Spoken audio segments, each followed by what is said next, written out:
Hello, good morning, and welcome aboard to the AM show. My name is Denise Yapomaide. Don't forget that the AM show is live on the Joy News channel.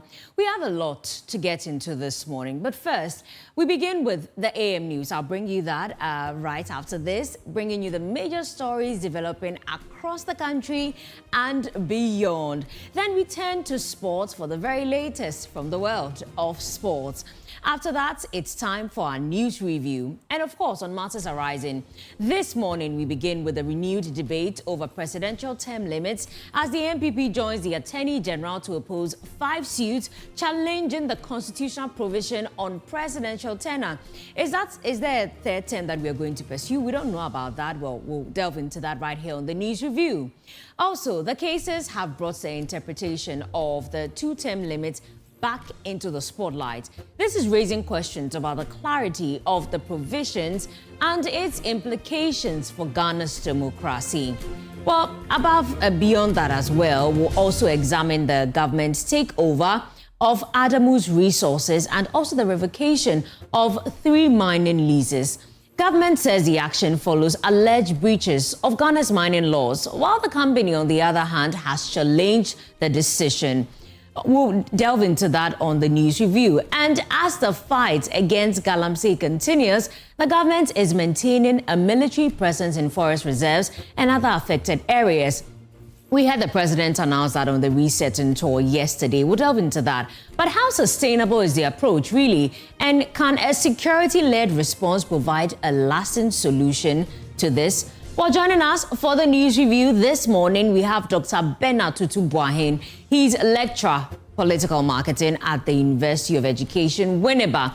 We'll also be joined by Kojo. He's executive director of INSTEP, and he's also a member of the NPP communications team.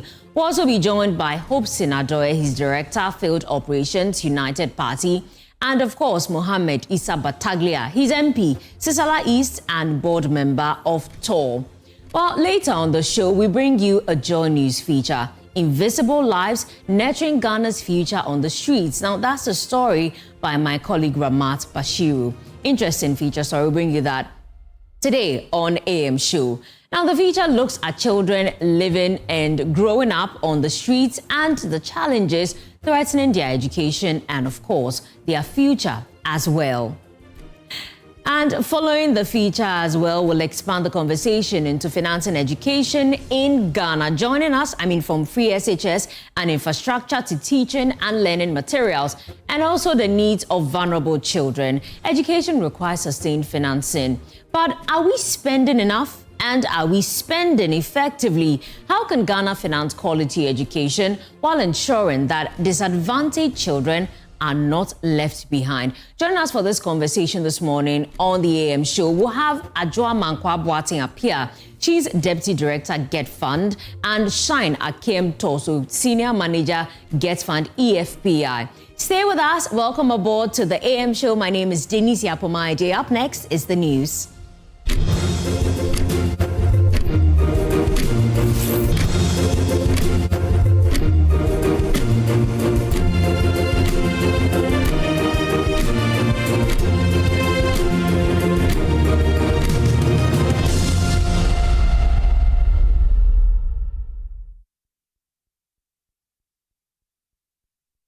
Welcome back. This is AM News. Now, the Attorney General has rejected calls for the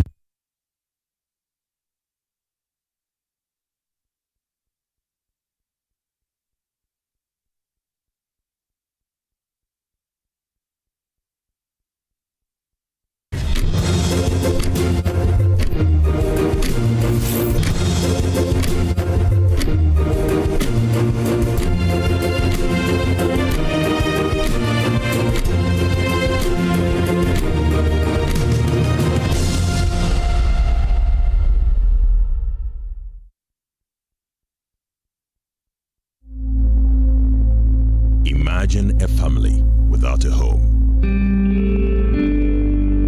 Imagine a song without a voice. Imagine a church without prayers. Imagine a government without citizens. Imagine democracy without journalists. Imagine a world without the media.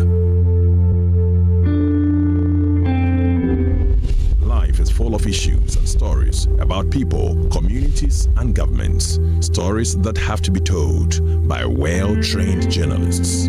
That's why you can't imagine news without Joy News.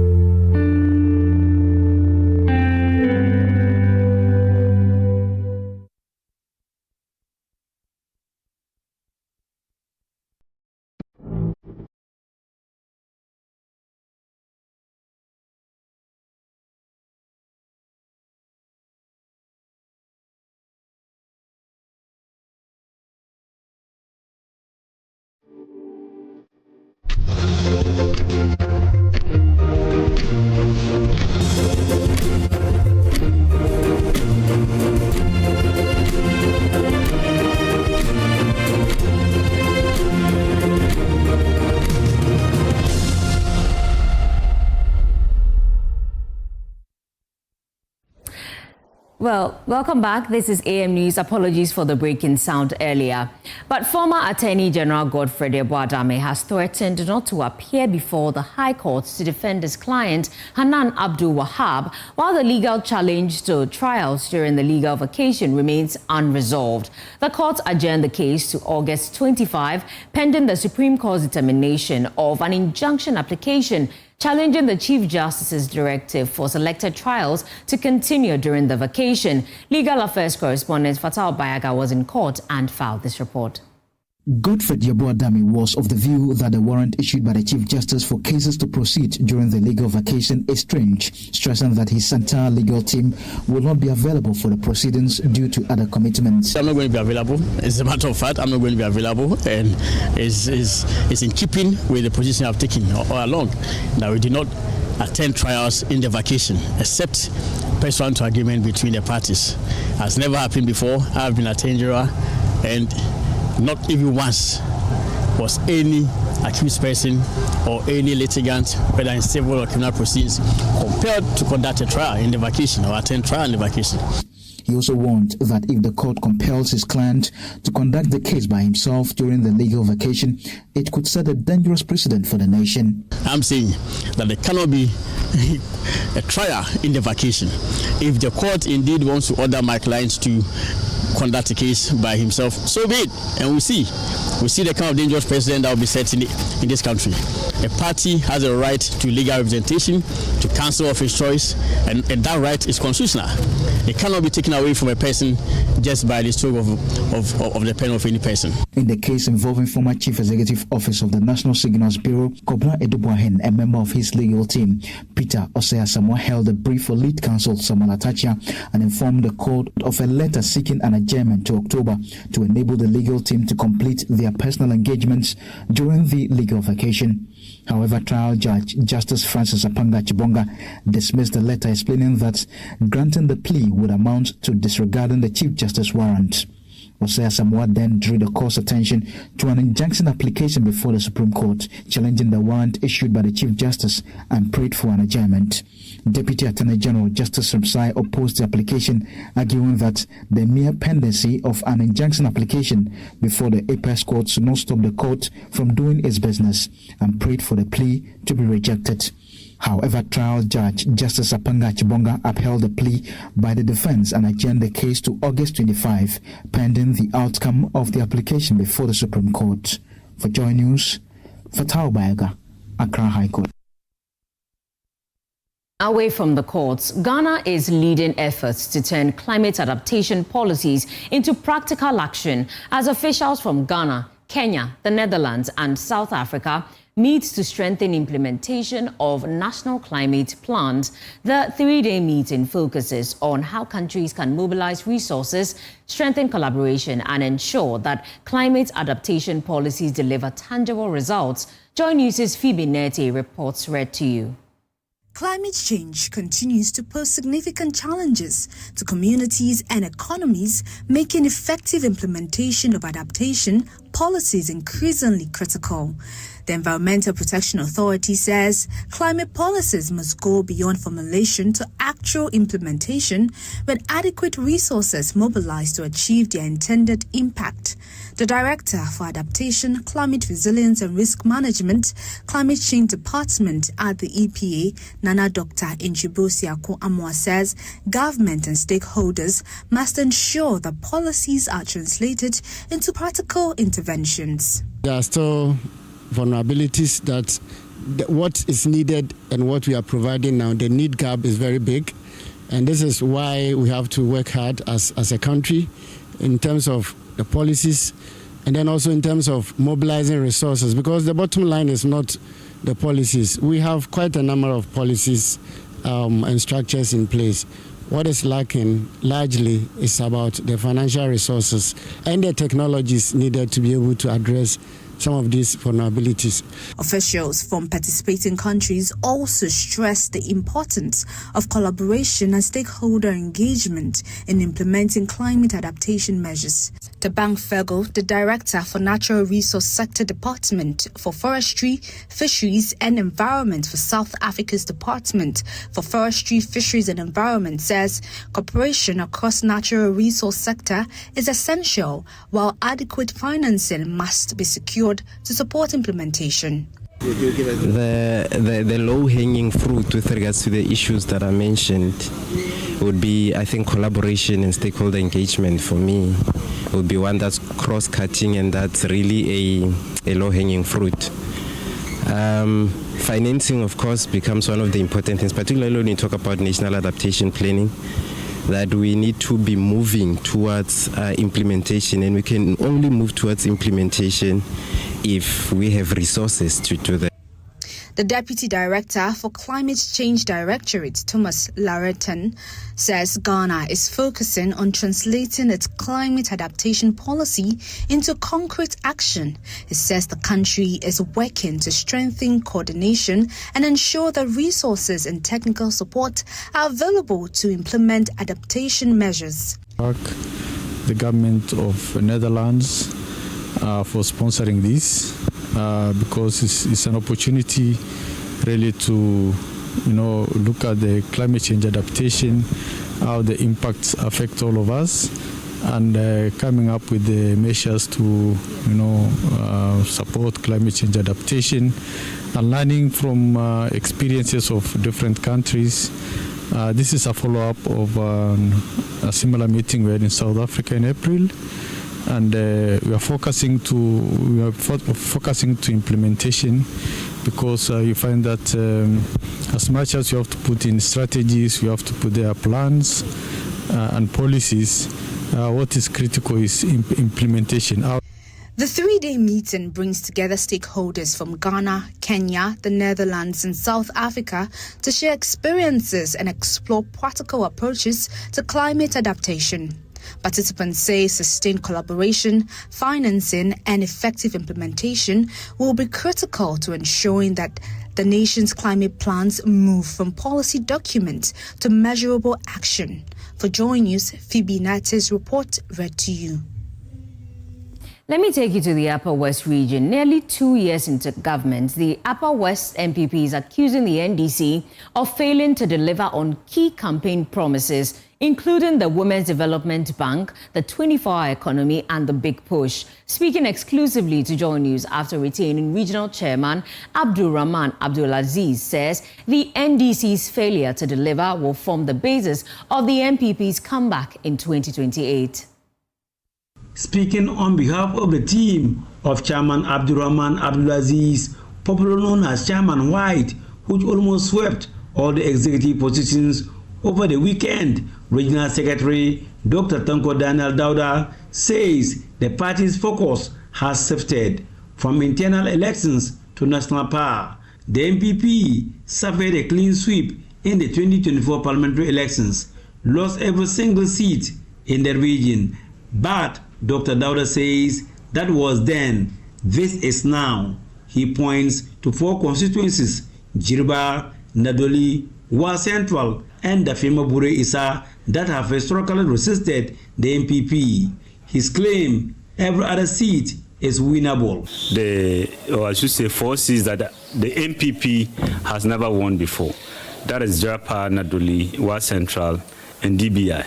But any other seats that is in the Upper West region, including One West, I should say, but every other seat the MPP has won before, who tells us that any seat in the Upper West region is possible for the MPP to win. So we are not giving figures at this time or any percentage, but at the appropriate time and at the right time in 2028, the results will speak for itself. According to the MPP, the NDC has so far not delivered on its promises. Dr. Dauda singled out 2 big promises, the Women's Development Bank and the 24-hour economy. I'm not the one saying it, but Ghanaians have seen that all their promises that they have given, they are major promises. Talk about 24-hour economy, Women Development Bank. Apart from the big push, which they are even now struggling with it, the Wa Bombay Road. Apart from the Tumu Bolga Road that they are doing something, the Wa Bombay Road is there.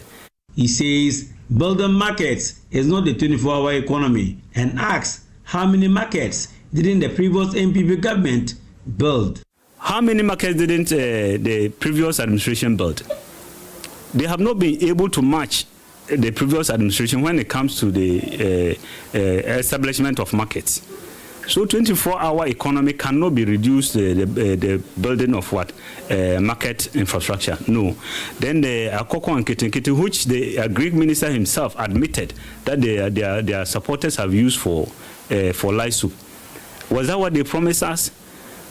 The Women Development Bank, where is it? So this government, so far as the people of Ghana are concerned, it's just that they are waiting for them to what? To end their tenure, their 4-year tenure, and then to show them the exit. There were allegations of vote buying during the regional elections. Dr. Dauda dismissed them. He says the money given to delegates was not for votes. It was for transport and food. Delegates travel from as far as Lamuse, Bolu, Tumu, Nandom, and Lora Towa with no official allowance from the party. He says some candidates step in out of magnanimity. And you can imagine somebody traveling from Lambuse, Gulu, Tumu, Nandom, Lara, and all of them converging in Wa for this purpose.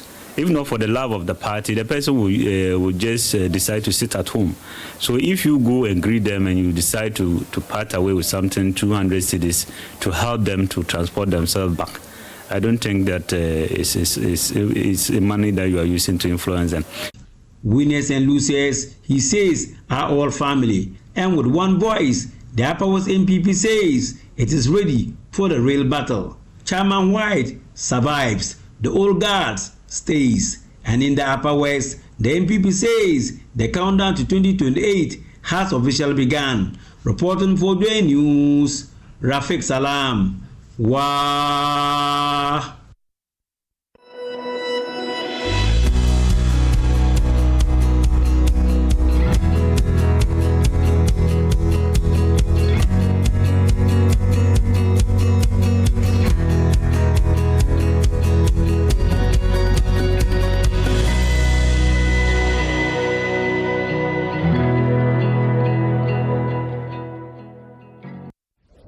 Let's do some business news now. Oil marketing companies have ruled out keeping fuel prices unchanged despite delays in reviewing prices at the pumps. It follows reports by Chamber of Petroleum Consumers that most of the oil firms will hold prices after most of them delayed to change prices at the pumps since Sunday. Chief Executive of the Chamber of Oil Marketing Companies, Dr. Riverson Opon, tells Joy Business he does not think that will happen.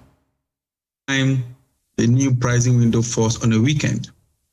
There is some delay because Sunday would be definitely a day that most of them are off work, and the policy brings 24-hour notice to the regulator before whether going up or going down. in order to do that. I believe that from tomorrow, we're going to have full implementation. And let me be honest with you, frankly speaking, it's the same when fuel prices are going up. When it happens the weekends, normally we see that taking place 24 hours. Now that today being a weekday, I believe that the MP, if they can confirm, should have received all prices that oil marketing companies and LPG marketing companies intend to sell at this window. Can we say that most of them will keep prices unchanged at the pumps for the next 2 weeks?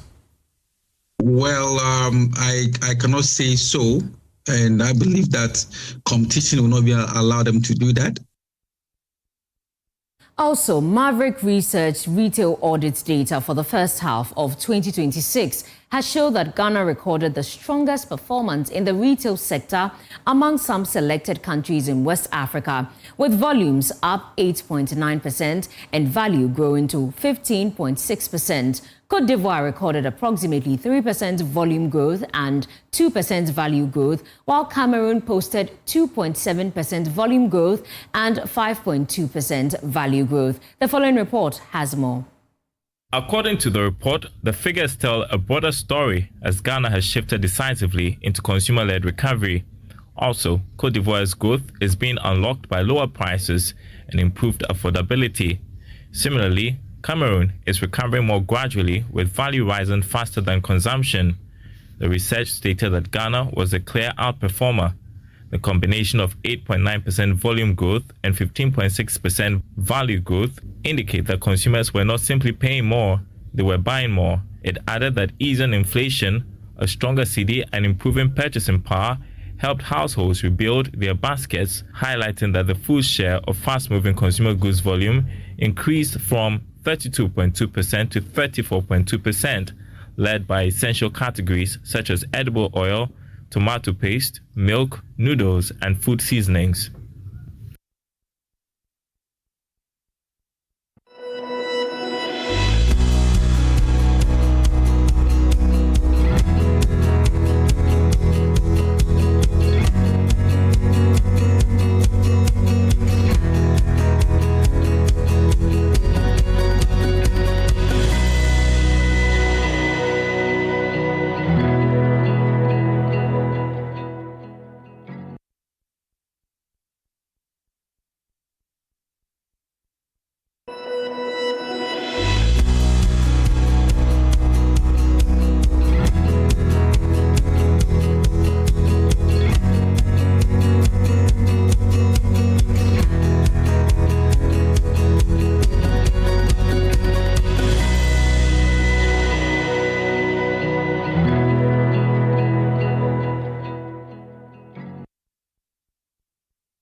Now, that's it for business news. Don't forget that the AM News is sponsored by Palladium Residences. Now, let me tell you about the National ICT Week.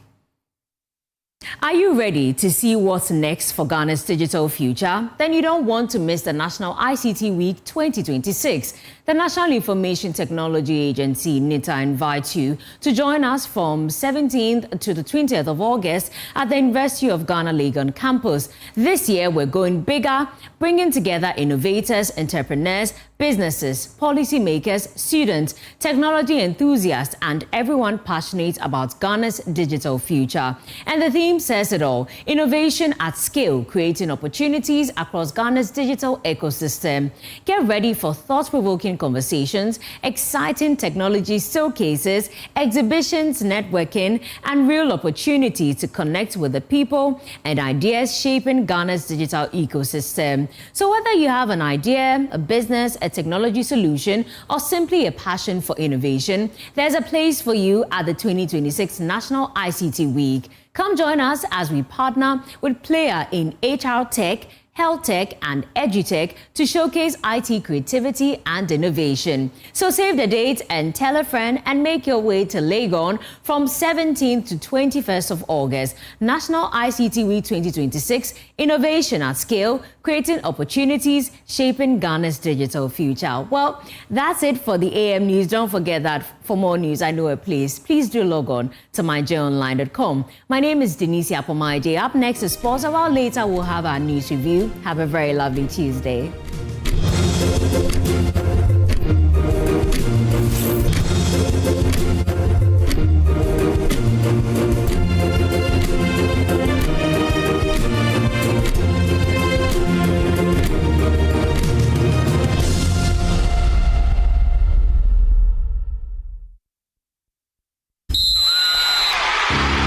Corporate Ghana, are you ready? The biggest gathering of Corporate Ghana is back. It's time for the Joy Sports Invitational 2026, where competition meets networking, fun meets fitness, and champions are made. Battle it out in football. Take your shot in the thrilling CEO penalty shootout. Test your speed in the lineman spoon race. Laugh your way through the unisex sack race. Pull together in the tag of peace. Show your accuracy in the female penalty shootout. Flex your strength in the arm wrestling and enjoy many more exciting activities. Join us on Saturday, 29th August 2026 at the University of Ghana Stadium. We kick off the day with a high-energy aerobic session from 6 a.m. So come early, warm up, and get ready for an unforgettable day. Ready to register? Call or WhatsApp Sleving on 0242-376445. The Joy Sports Invitational Tournament 2026 is proudly sponsored by Toyota, Superior Quality, Minerals Commission, the regulator of the mining industry in Ghana. Ayuda, Ghana's #1 services app, Abako, Services Bibri, Latex Foam, your partner for life, Copia Leasing, renting and maintenance services, Virtual Security Africa, complete security solutions. Joy Sports Invitational 2026. Let's compete, connect, and celebrate the true spirit of corporate Ghana.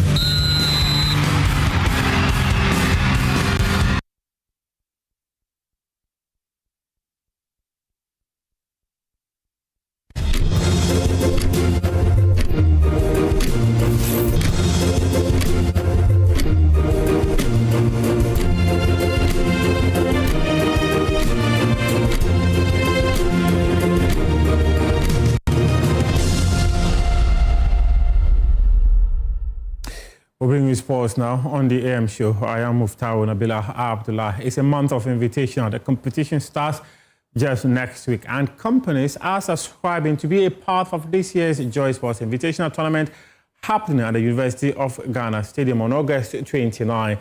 The latest to brag about how they are ready and the kind of conversations they'll be having with Michael Carrick ahead of the Joy Sports Invitational Tournament is a Ghana Publishing Company Limited, an institution that has been in existence for about 60 years. They say they are coming to the Invitational Tournament with 60 years of experience when it comes to sporting activities.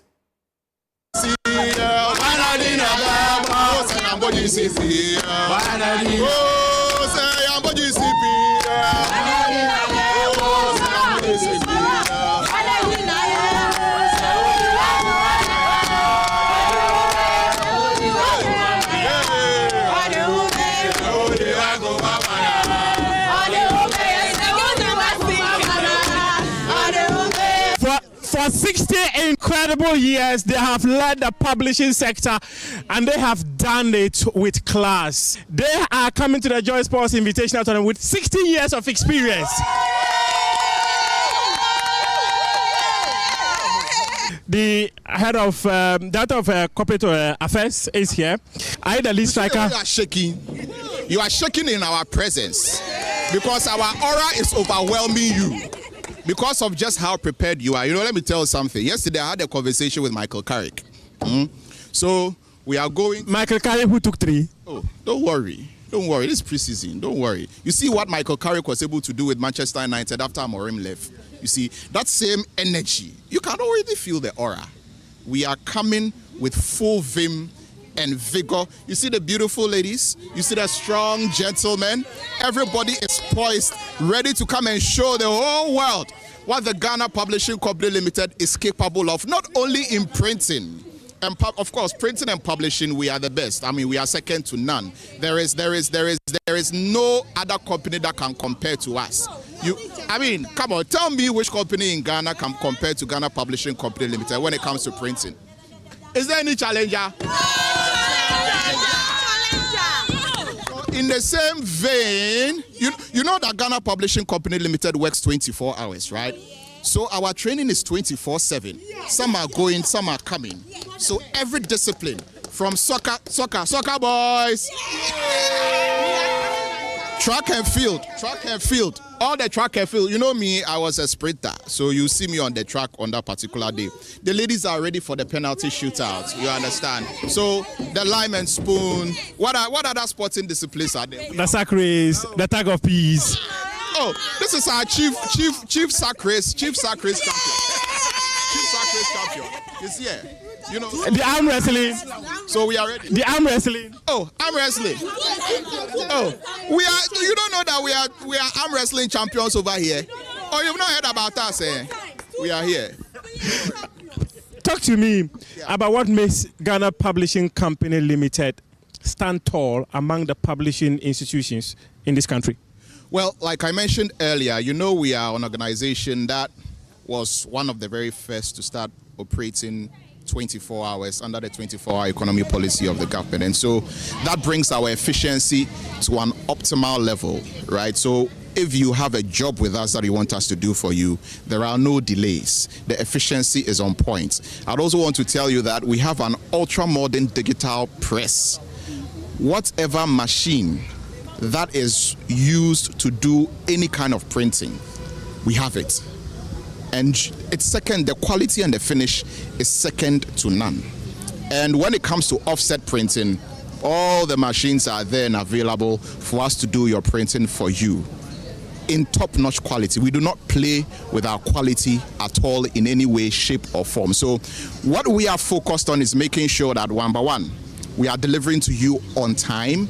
Number two, we are giving you the utmost quality that you don't even have any cause to complain about the work that we are doing for you. And of course, the customer service that we are going to provide for you is going to make you smile. You can see all our people here. You see the energy and the enthusiasm with which they are here. It's the same energy and enthusiasm that they used to work. And so these are some of the things that make the Ghana Publishing Company Limited stand tall. So whatever it is, I mean, apart from being the only organization that does the Ghana Gazette, of course, that's a given. We make sure that we're giving it to you either in 3 weeks, in 3 days, or in 24 hours. Whichever one you want, you choose at whatever price point, we're able to get it to you. And so with all of this combined, it makes the Ghana Publishing Company Limited stand tall among every other printing and publishing institution. You've been to some of the others. Do they even have a premises as large as this? Do they have the machines that we have? Do they have the capabilities and capacities that we have? I don't think that they don't. So that's what makes us stand tall. And they'll be standing tall, hoping that they'll be standing tall at the Joy Sports Invitational Tournament on Saturday, August 29 at the University of Ghana Stadium. Be there to see them bring 60 years of experience in not just publishing, but also sporting activities.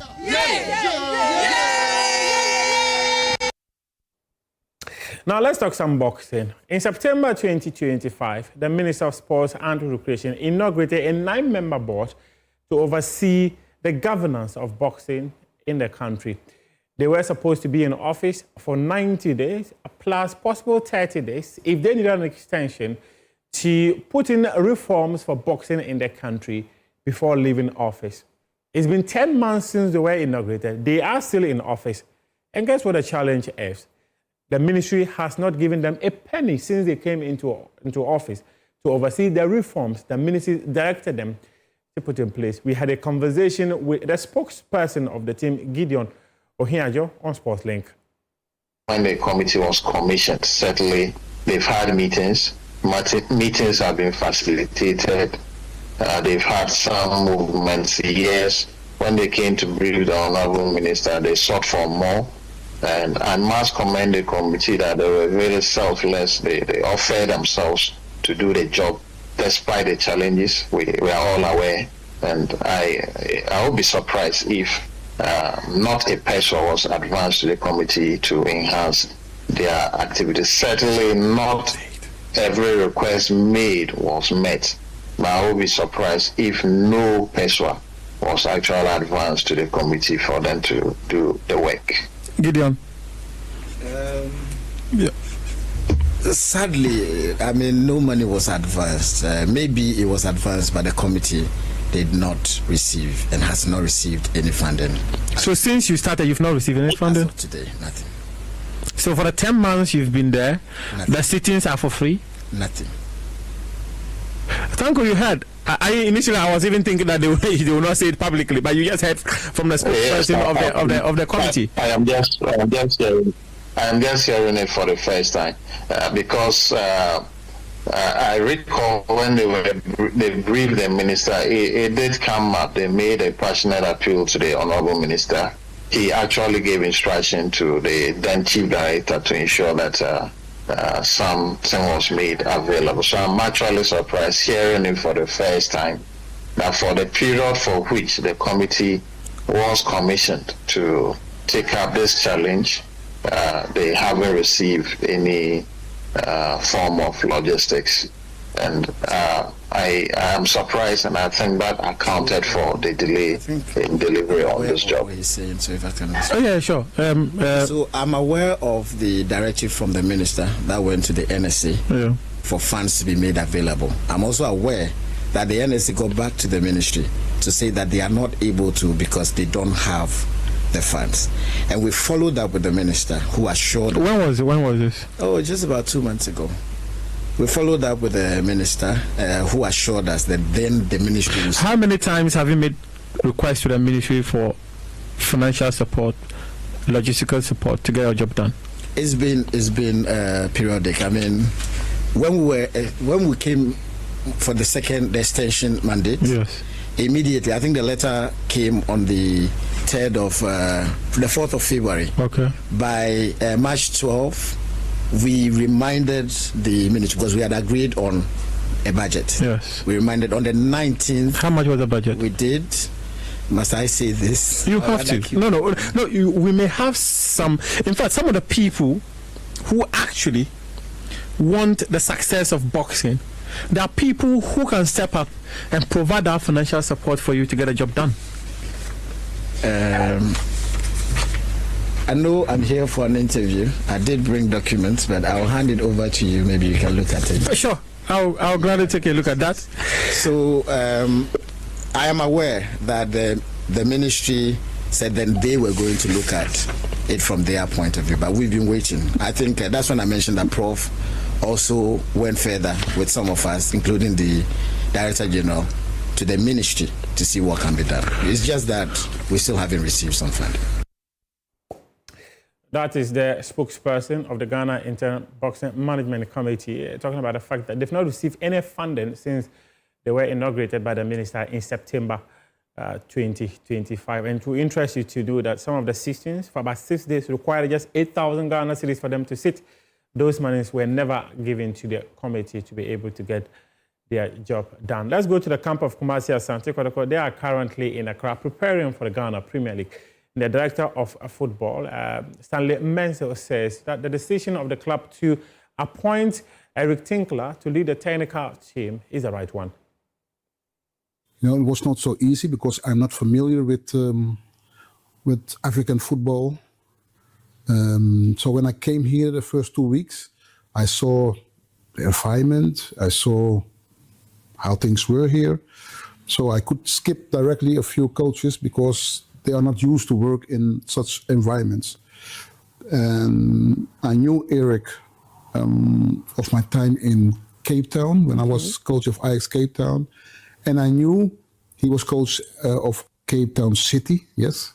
And I knew they were struggling with a lot of things. It was a new born club. Okay. And as a coach, he was struggling with a lot of things that he managed to do. You know, I saw our environment, and I know he also didn't have training. He didn't have training facilities, but he managed to create a team. He managed to perform.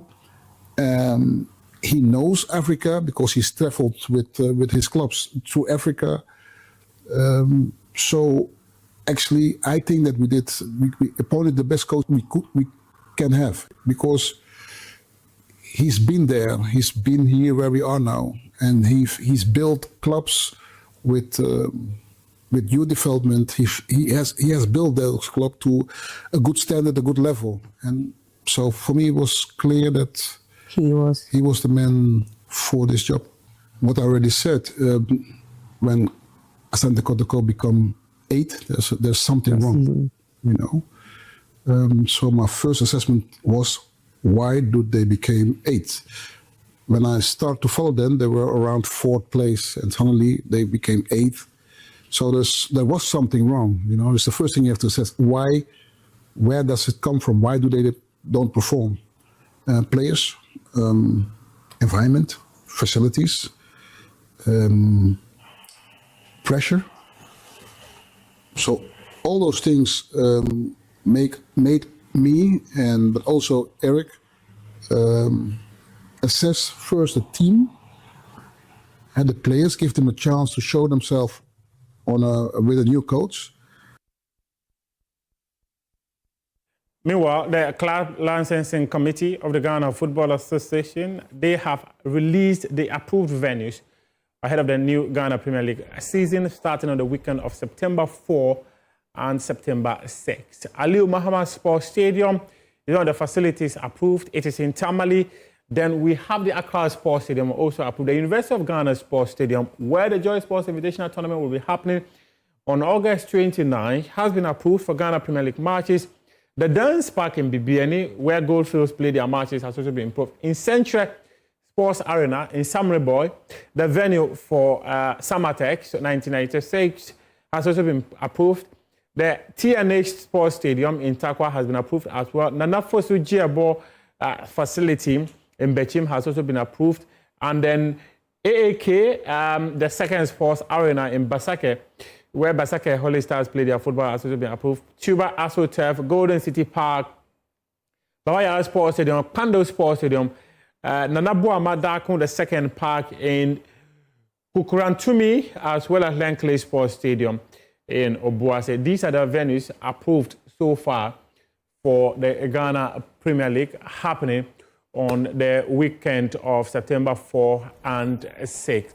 And this is how we wrap up sports here on the AM show with me, Muftau Nabila Abdullahi. Outfit courtesy of Loom Fashion. Get in touch with them. They will deliver within 72 hours if you request that they deliver something as beautiful as mine to you on 024-650-1801. And also, gratitude to Kingsley Otu for the opportunities granted me these years to be the host of the AM Sports. Thank you so much for your company.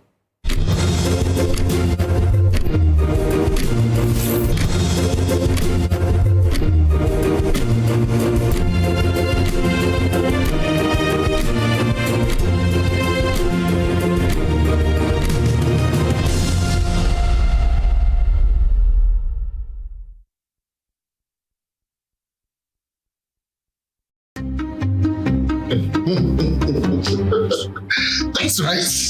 Did you see that? That is me. Without me, that tap would just be decoration. That's so. So when the water comes, where exactly is it waiting? Pipe.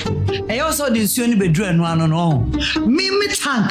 Me na me kura. At least I move water. And I keep it safe. Without me, nothing flows.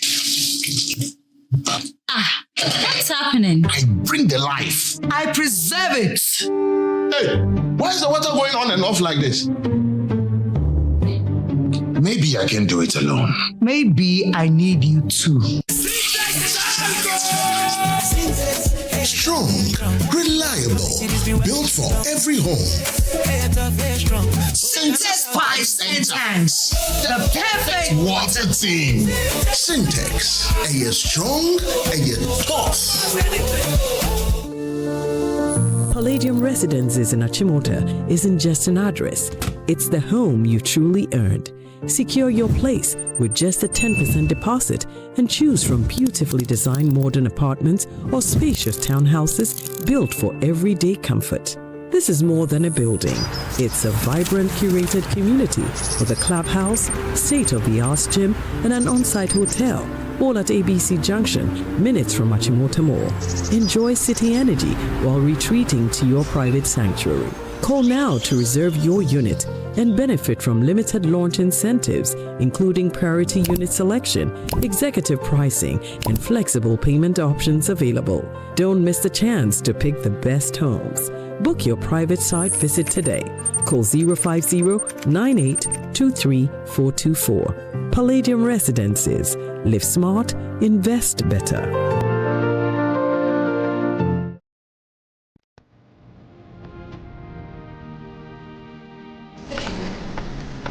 Through every stage of life, let's go. Some things simply stay with us. The spirit of never giving up.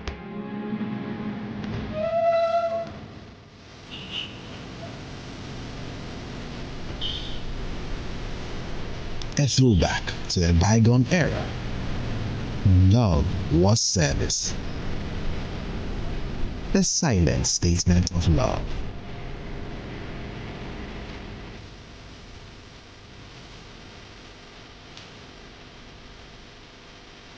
A forceful gesture that deepens bonds, balancing work and life. Every drop refreshes, every sip hydrates, just as it should.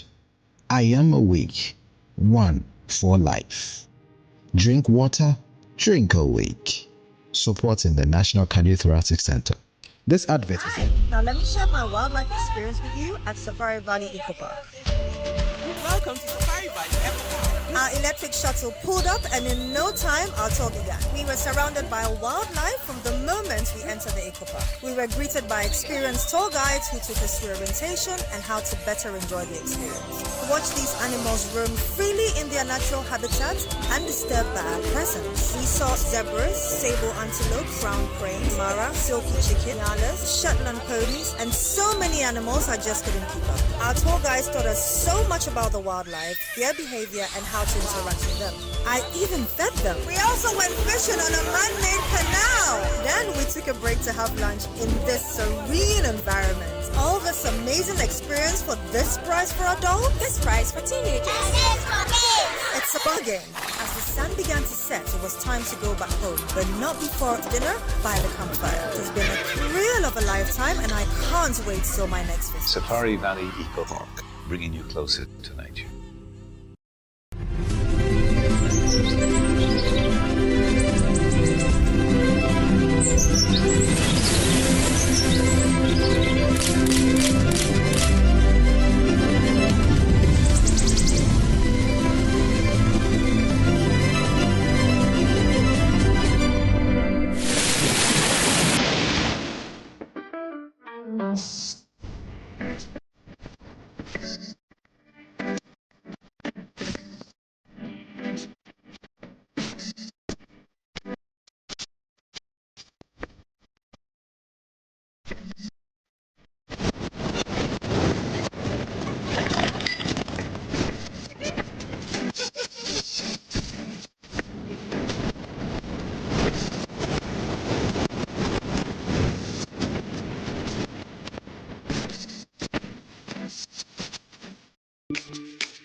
Hey buddy, it's me Azar. Yeah, me now they see. Hey, you look fresh. Wait till you see what's inside me. Azar, freshly made inside and out for greater coverage and colors that last longer and beautify your walls, spaces and places. Azar, no size. Go ahead, buy now. Azar, #1 from Azar Group since 1921.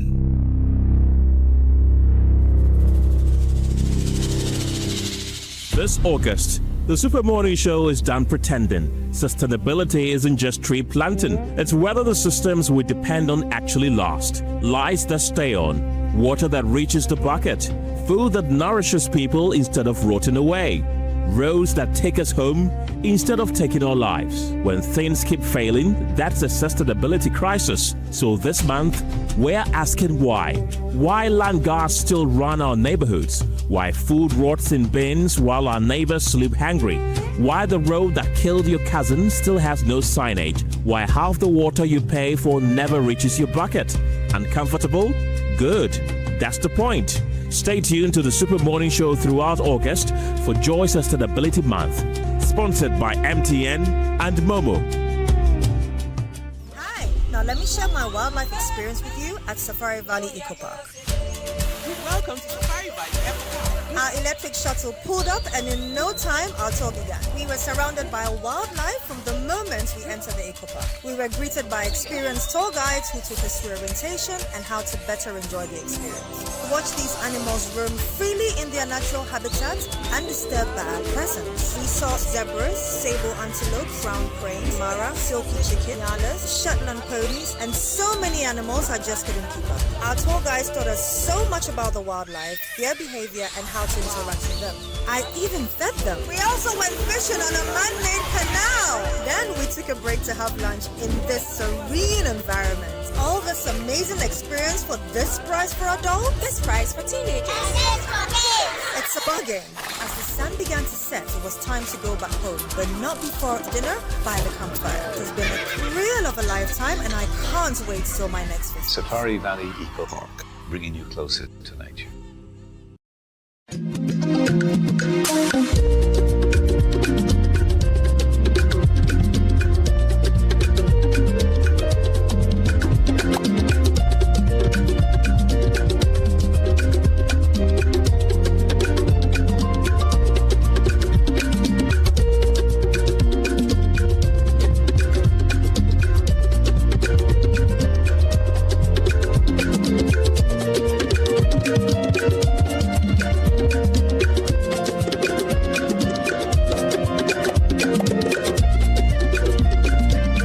It's admission time for the 2026-27 academic year, and St. Andrew's Group of Schools is calling on all JHS graduates and those who want to rewrite their WASSCE exam. Over the years, St. Andrew's Group of Schools has been the #1 best private school in Ghana, with excellent teaching staff and ultra-modern facilities that provide students with perfect environments for study. Wherever you are, there's a campus waiting for you. Choose your preferred school from the list and start your journey to success today. We are also open for SHS students who wish to change their schools. Here at St. Andrew's Group of Schools, students never fail. St. Andrew's Group of Schools have been absorbed into the free SHS program, offering quality education with free tuition. At St. Andrew's Group of Schools, we say perseverance leads to success.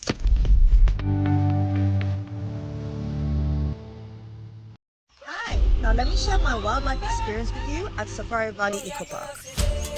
Welcome to Safari Valley Eco Park. Our electric shuttle pulled up, and in no time, our tour began. We were surrounded by wildlife from the moment we entered the eco park. We were greeted by experienced tour guides who took us through orientation and how to better enjoy the experience. Watch these animals roam freely in their natural habitat undisturbed by our presence. We saw zebras, sable antelope, brown crane, mara, silky chicken, nyalas, Shetland ponies, and so many animals I just couldn't keep up. Our tour guides taught us so much about the wildlife, their behavior, and how to interact with them. I even fed them. We also went fishing on a man-made canal. Then we took a break to have lunch in this serene environment. All this amazing experience for this price for adults, this price for teenagers. It's a bargain. As the sun began to set, it was time to go back home, but not before dinner by the campfire. It has been a thrill of a lifetime, and I can't wait till my next visit. Safari Valley Eco Park, bringing you closer to nature.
Something big is coming. The Republic Bank Joy News Habitat Fair 2026. Change is here. Get ready for the Republic Bank Joy News Habitat Fair 2026. Your gateway to home ownership and exciting property opportunity. But first, don't miss our mini fair at the Achimota Mall, happening on Friday 21st to Sunday 23rd August 2026. Come and explore amazing offers, connect with industry experts, and take the step towards owning your dream home. For sponsorship and exhibition, call Selassie on 0233 233 444. The Republic Bank Joy News Habitat Fair is in partnership with Republic Bank. We are the one for you. And powered by Drive EVGH. Drive into a sustainable future.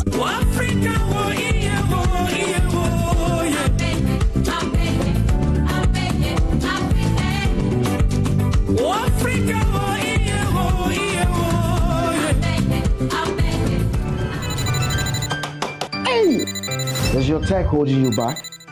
Feeling lost in the maze of outdated gadgets? Relax. Come with me to Configure.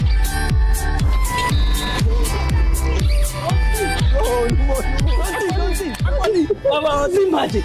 Now I've been international fashion designer. No more pencil than talk matter beer. Coffee Ghana. Class in one. Oh, number one.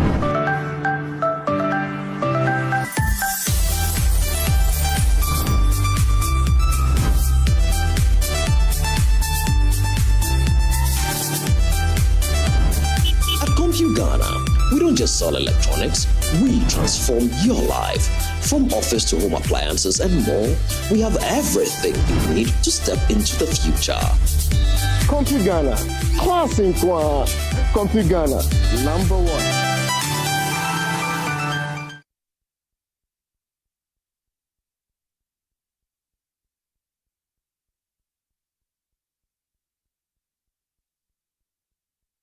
This week on the Career Trail. You got to play all these outdoor games, your Pilolo, your Chaskele, your Stay. Now, when I look back, it was great. Honestly, I wish I could relive some bits of it again. I realized that our parents absorbed a lot of pressure. They covered a lot of things so that we didn't have to see the struggles they had to deal with. I went to St. Augustine's College for two reasons. One, to disprove that infant sperm is the best. You are asleep deep in the night, somebody wakes you up. Start afresh.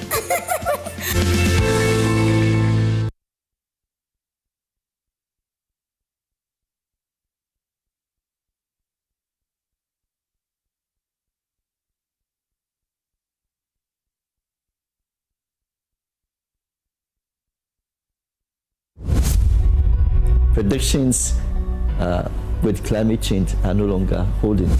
Welcome to Consulting Room 5, only on Joy News.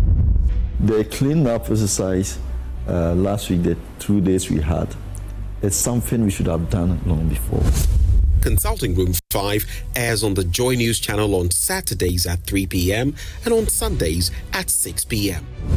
When Accra was not developed as a city, there have been several flooding there in this area before Accra became a city. Okay. It is a natural phenomenon.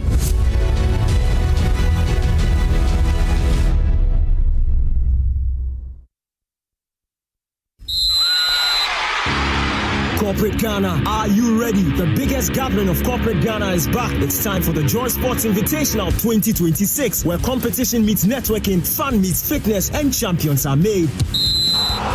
Battle it out in football. Take your shot in the thrilling CEO penalty shootout. Test your speed in the lineman spoon race. Laugh your way through the unisex sack race. Pull together in the tag of peace. Show your accuracy in the female penalty shootout. Flex your strength in the arm wrestling and enjoy many more exciting activities.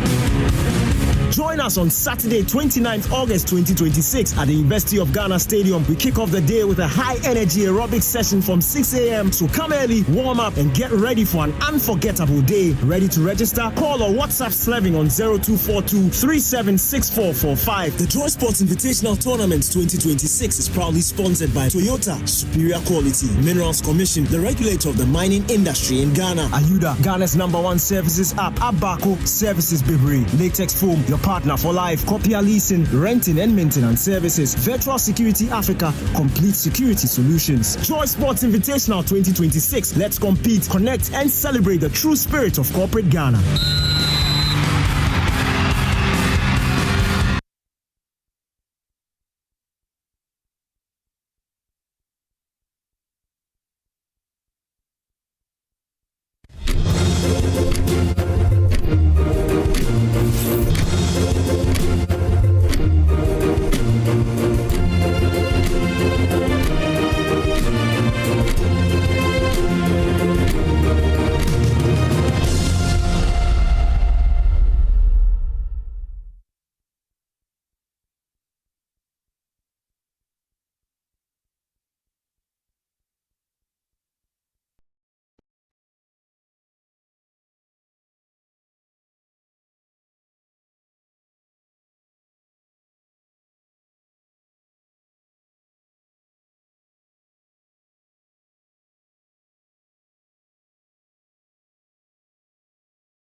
Imagine a family without a home. Imagine a song without a voice. Imagine a church without prayers. Imagine a government without citizens. Imagine democracy without journalists. Imagine a world without the media. Life is full of issues and stories about people, communities, and governments. Stories that have to be told by well-trained journalists. That's why you can't imagine news without Joy News.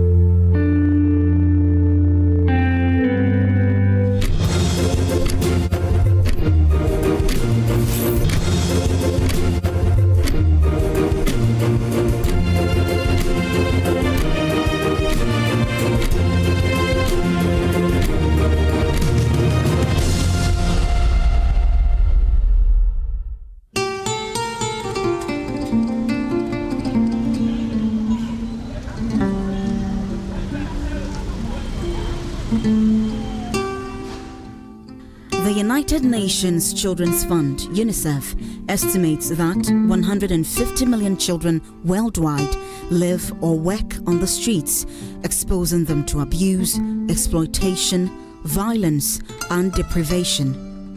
In Ghana, 61,000 such children live in the capital city, Accra, and are faced by same reality, raising urgent concerns about child protection and the country's commitment to securing their future.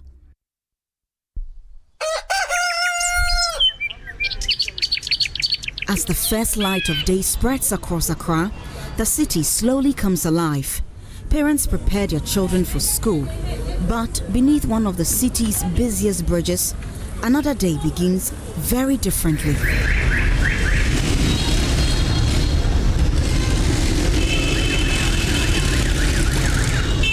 A year ago, Adjoa left Akufo-Addo with her son, Ima, hoping to build a better life in Accra. She believed the capital would offer her a job and a chance to provide for her family. But the opportunities she hoped for never came. With no stable income and a decent shelter to lay their heads, the streets became their only refuge. 13-year-old Ima wakes up to torn pieces of cardboard which served as his bed throughout the night. Beside him is his mother, Adjoa. Together, they sleep on a worn-out mat spread across the cold concrete beneath the Kwame Nkrumah Circle interchange. For them, this is home. It houses their bed and clothing, aside providing them shelter. The two, according to hawkers, have lived here for the last 1 year and more.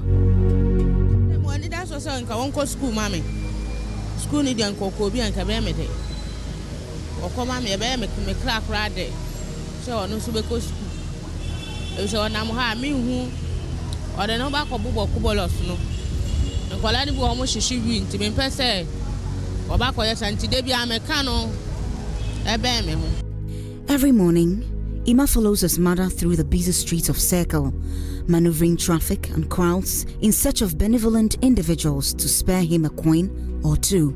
For him, it is the only way they can survive momentarily.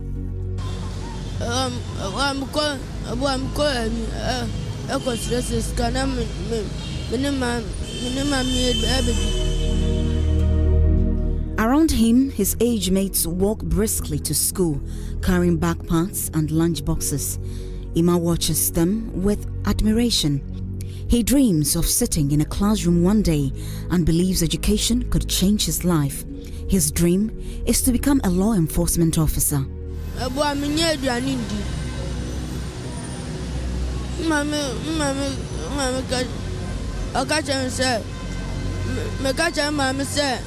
Mama go school. See me to me bo. Na sikano on pay. Sikano beton is ma. Mama go school. Me madam for go school. Abo I am fair now. So we go school. Nam be fair. Nam police. 3 days after our first encounter, nothing has changed. He's still in the same shirt and walking the same streets. For Ajua, every day is a painful reminder of a dream she is grappling to achieve. She says her son's education is now her biggest priority.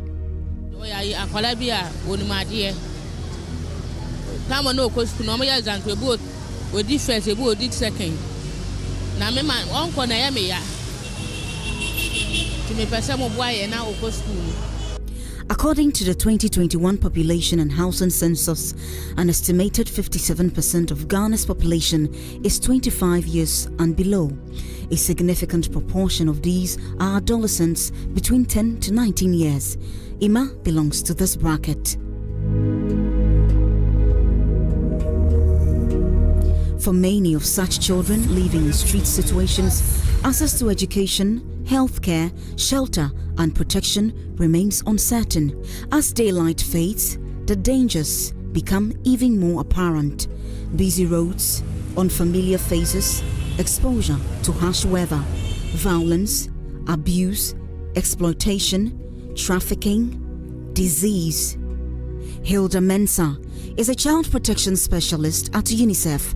According to her, the trend shows the scale of challenge and the urgent need for intervention.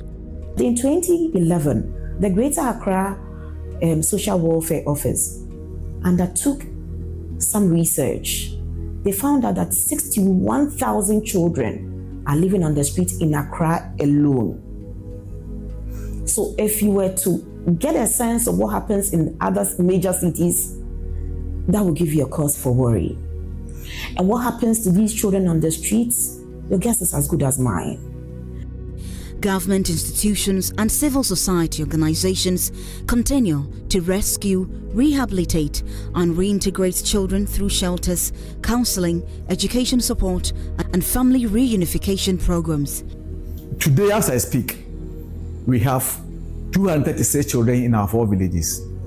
Even in 2020, we had as many as 685 children. But because we are aligning with the government care reform initiative, we needed to reduce the numbers in the villages. This doesn't mean we are reducing the number of children we are supporting in the country.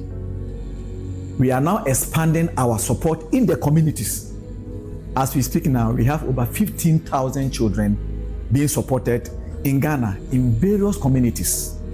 Ime's story is one shared by thousands of children whose dreams are overshadowed by the daily struggle to survive. Until every child has a safe home, access to education, and the opportunity to simply be a child, Ghana's streets will continue to tell depressing stories that demand urgent action.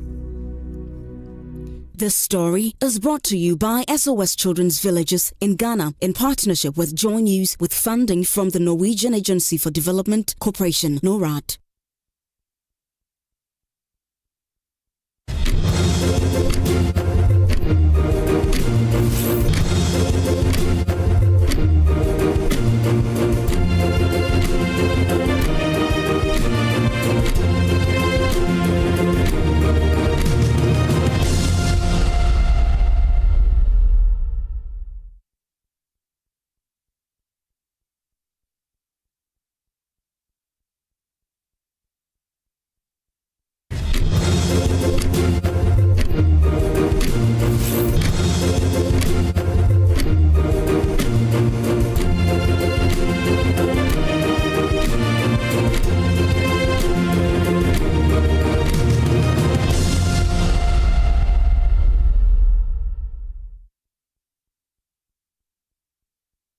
Well, so I totally love my Tuesday guests. They excite me. The kind of conversations we have before we come on air, it's amazing. I should sneak a camera or a recorder here.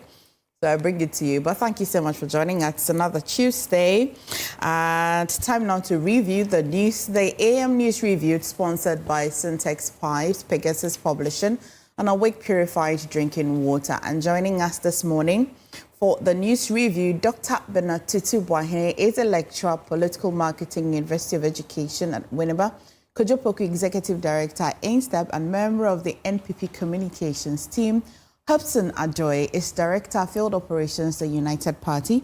And a little later, we shall be joined by Honorable Mohammed Baktalia, MP Sisala East and board member at TOR. Gentlemen, it's been a minute. I hope you've been well. Yeah, we're fine. How are you? Very well, thank you for asking. How was your weekend?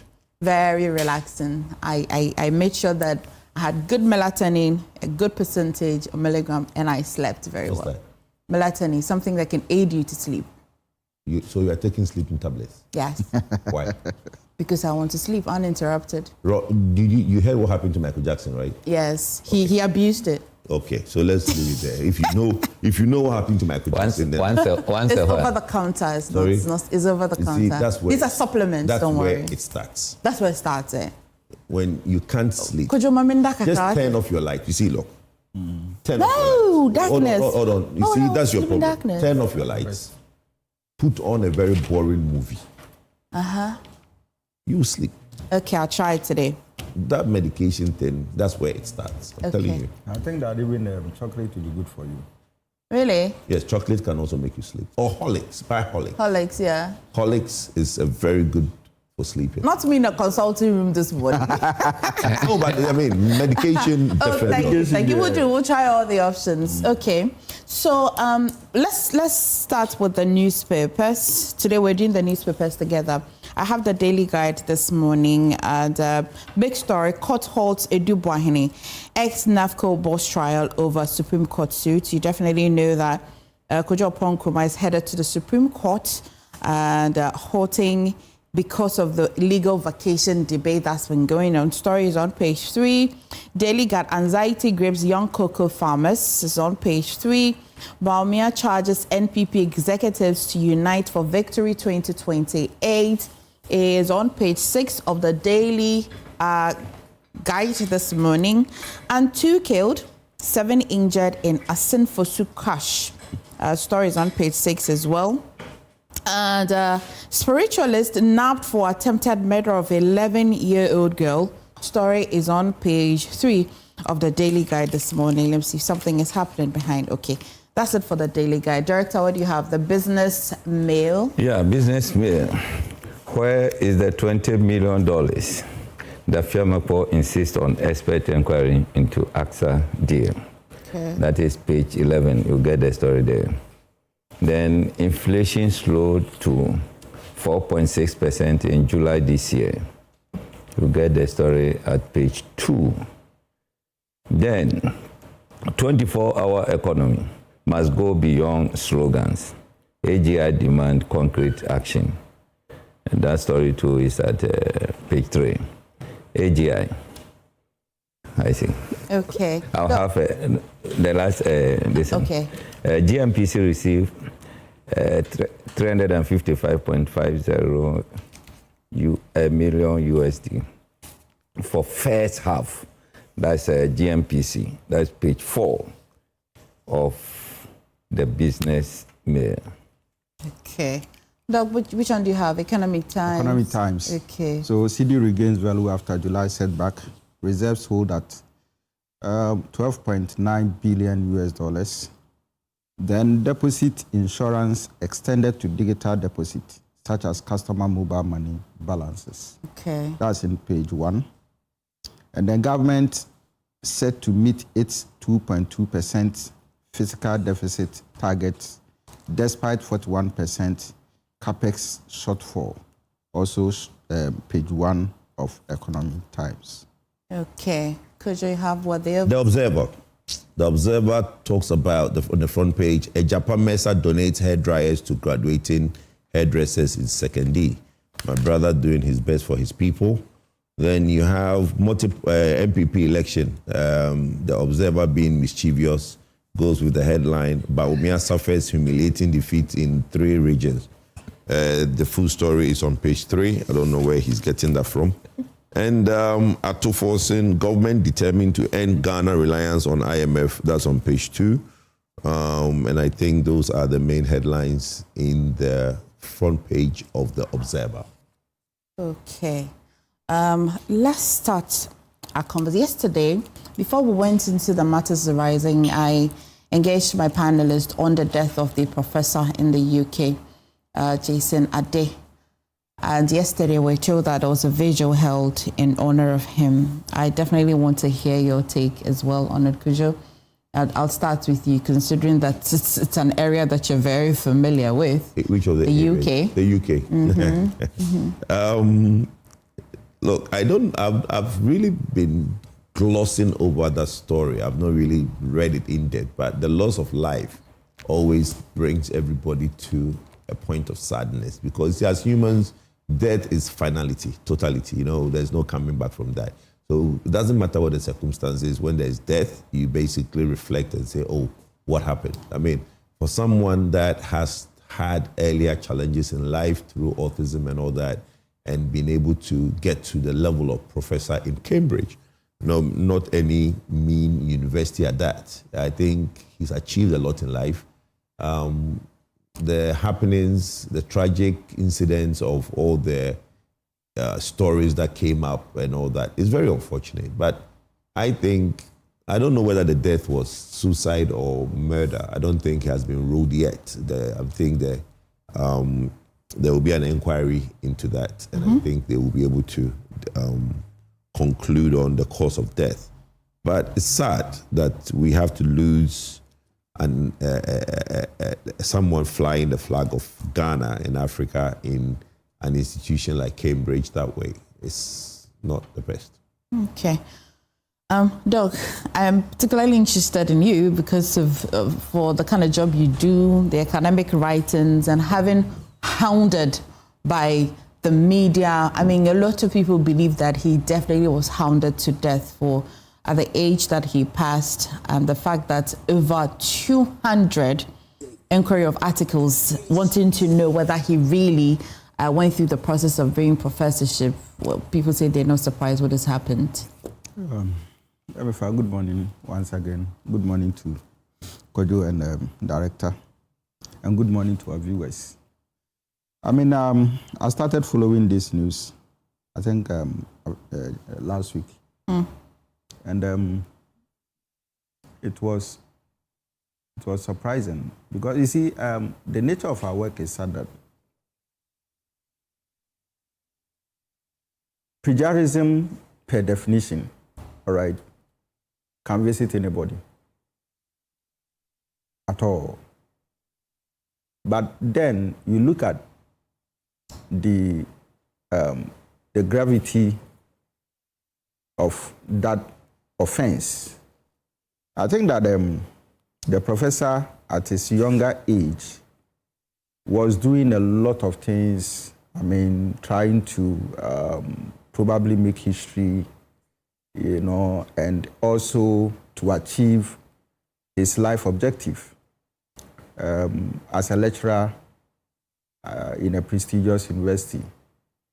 When it comes to article referencing, we have two parts, the bibliography and then the in-text. You can miss it. And sometimes the unfortunate thing is that,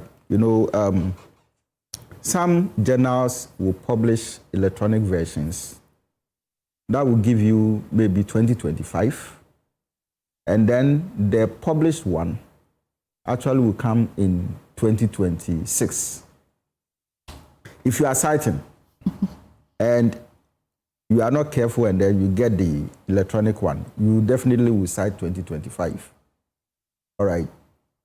And that could also be termed as plagiarism.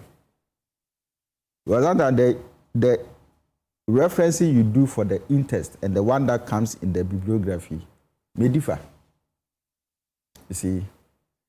And I have examined a lot of theses, I've examined a lot of articles where sometimes we even have to call the attention of the authors, to the fact that, look, there is a reference in text which cannot be found in the bibliography.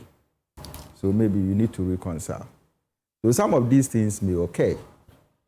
But I feel that the kind of attacks that were going on the young man or the young professor was too much, that probably he couldn't stand it.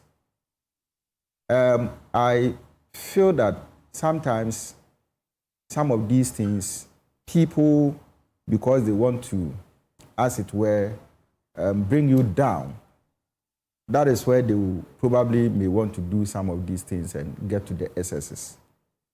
Let me just mention a specific example in Ghana. The person is a minister of state, right?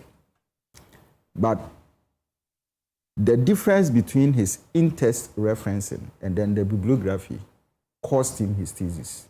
I see. And that was so bad. So bad, something that you have worked for. Just probably an oversight because you. And not that the thesis has not passed. We'll keep it short because we'll have other matters. These are just preliminary, yeah. The thesis has gone through a lot of, rigor and supervision and all that. But all these people couldn't see that. Finally, when he graduated, it was taken. And it has happened to a lot more people. All right. It's quite unfortunate, but I think that those of us in the academic circles, we need to sometimes revisit. Where I think that the offenses are is where you tend to lift, passages directly without referencing, exactly. Yeah. Those things, I think that one will be an error. But I mean, when it gets to some of these small text referencing and all that, I think that it should be forgiven and all that. It is unfortunate. I feel that the culture up there and what we have here are two separate things. I mean, in Ghana, when it happens to you, it's normal. You will still live your life and all that. But I wish his family, they should find some closure and some peace, right? Okay. Director, let me hear from you as well. I don't know if you've been following I just want to find out whether it has been confirmed that he committed a suicide. No, he was found unresponsive in his apartment. So I mean, the reports suggest that it's not shocking. That would be a suspected, let me put it that way. You'd rather see it that way, eh? Yeah. Because, there's a difference between public accountability and then public humiliation. Are you getting it? When people are demanding accountability from you in a just way, is in line. You can stand it and then do whatever you want to do. But when they start humiliating you, not everybody that can stand that humiliation. True. In this country, I quite remember 2017, after the coronation of President Akufo-Addo.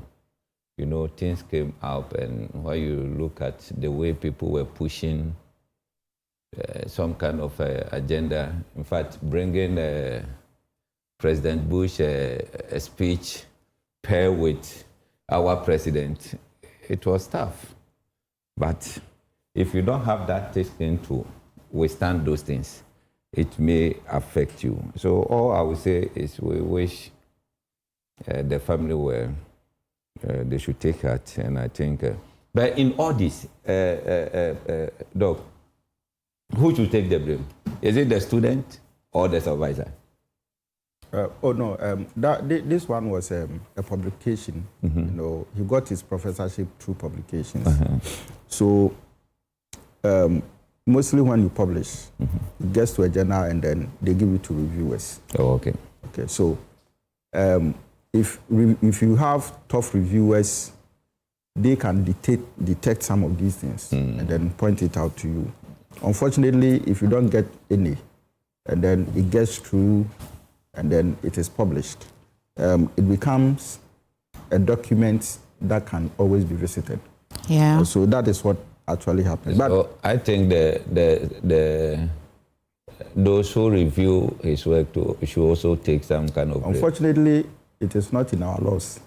But I mean, if the university that employed him or the university that awarded the professorship took the inquiry serious, and then they did a proper search again and confirmed that for them who had awarded him the professorship, he meets the criteria. One would have thought that it would have ended there, but the hounding kept going. More inquiry kept going. In fact, I'm just reading a news article from one of our viewers from the UK, Reverend Lati, who just sent pictures and videos of the vigil that happened in the UK by the UK press. Professor Jason Adeti was a victim of public execution.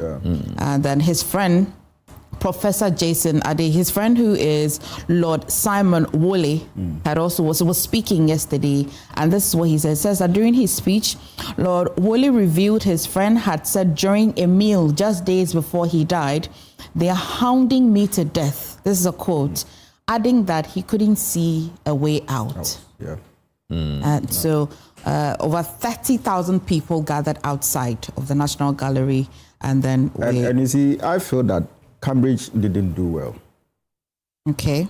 They should have protected him, defended him, all right? Because what has happened could also affect their image. Well, they think that it is rather a high standard, you know, rather just... No. Okay. So whatever you do as a lecturer, you know, the honors that you bring... It's to the university. Yeah. So it's the same. So you're a brand, more or less. And Director, your question of whether or not he committed suicide, Diana Abbott, the MP in the UK, said yesterday that at the vigil that Professor Adeti committed suicide. You see? Yeah. Yeah. So that's just about the public humiliation. He couldn't stand it. So that's sad. We need to be careful about those things. Okay, let's go to the matters arising back here in Ghana. And once again, we hope that his family finds some peace and closure. So let's start with a renewed debate over presidential term limits. We also know that the MPP has joined 4 others at the Supreme Court, especially on the matter of presidential term limit. Kojo, I'd like to start with you. It's just an issue that I think the Supreme Court can just save us all the time and just dismiss to hear it. I don't know what there is to hear. I mean, we've repeated this thing over and over. There are 2 sides to the coin, and both sides to the coin are saying the same thing. We, the MPP, are saying that this thing should not be entertained. The sentence, the clause 2, is very straightforward. There is no ambiguity. People are saying that the president is saying he's not interested. I have not heard, there's no statement that the president has said that comes out clearly and mentions third term. The only statement he has made is to say that I have been given 4 years and I'm concentrating on that. He doesn't go on to say that I am not interested in a third term. There's no mention of third term in any of the statements he has made. So people keep coming back to the same question. Why does this story refuse to go away? Because there are sycophants within this government who are propping up all the resources to try and find a loophole for President Mahama to do a third term. But you see, the reason we should take it serious is not in isolation. There are over 10 countries in Africa that never had a third term, right? But the presidency or the people in government, so to say, found a way and the president ended up doing a third term. So it's not like it's never happened before. This is Africa, right? It's happened in other countries. It can happen here, though the law is very straightforward and there's no ambiguity.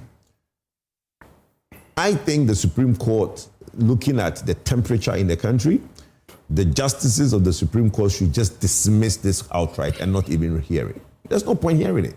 Because you see,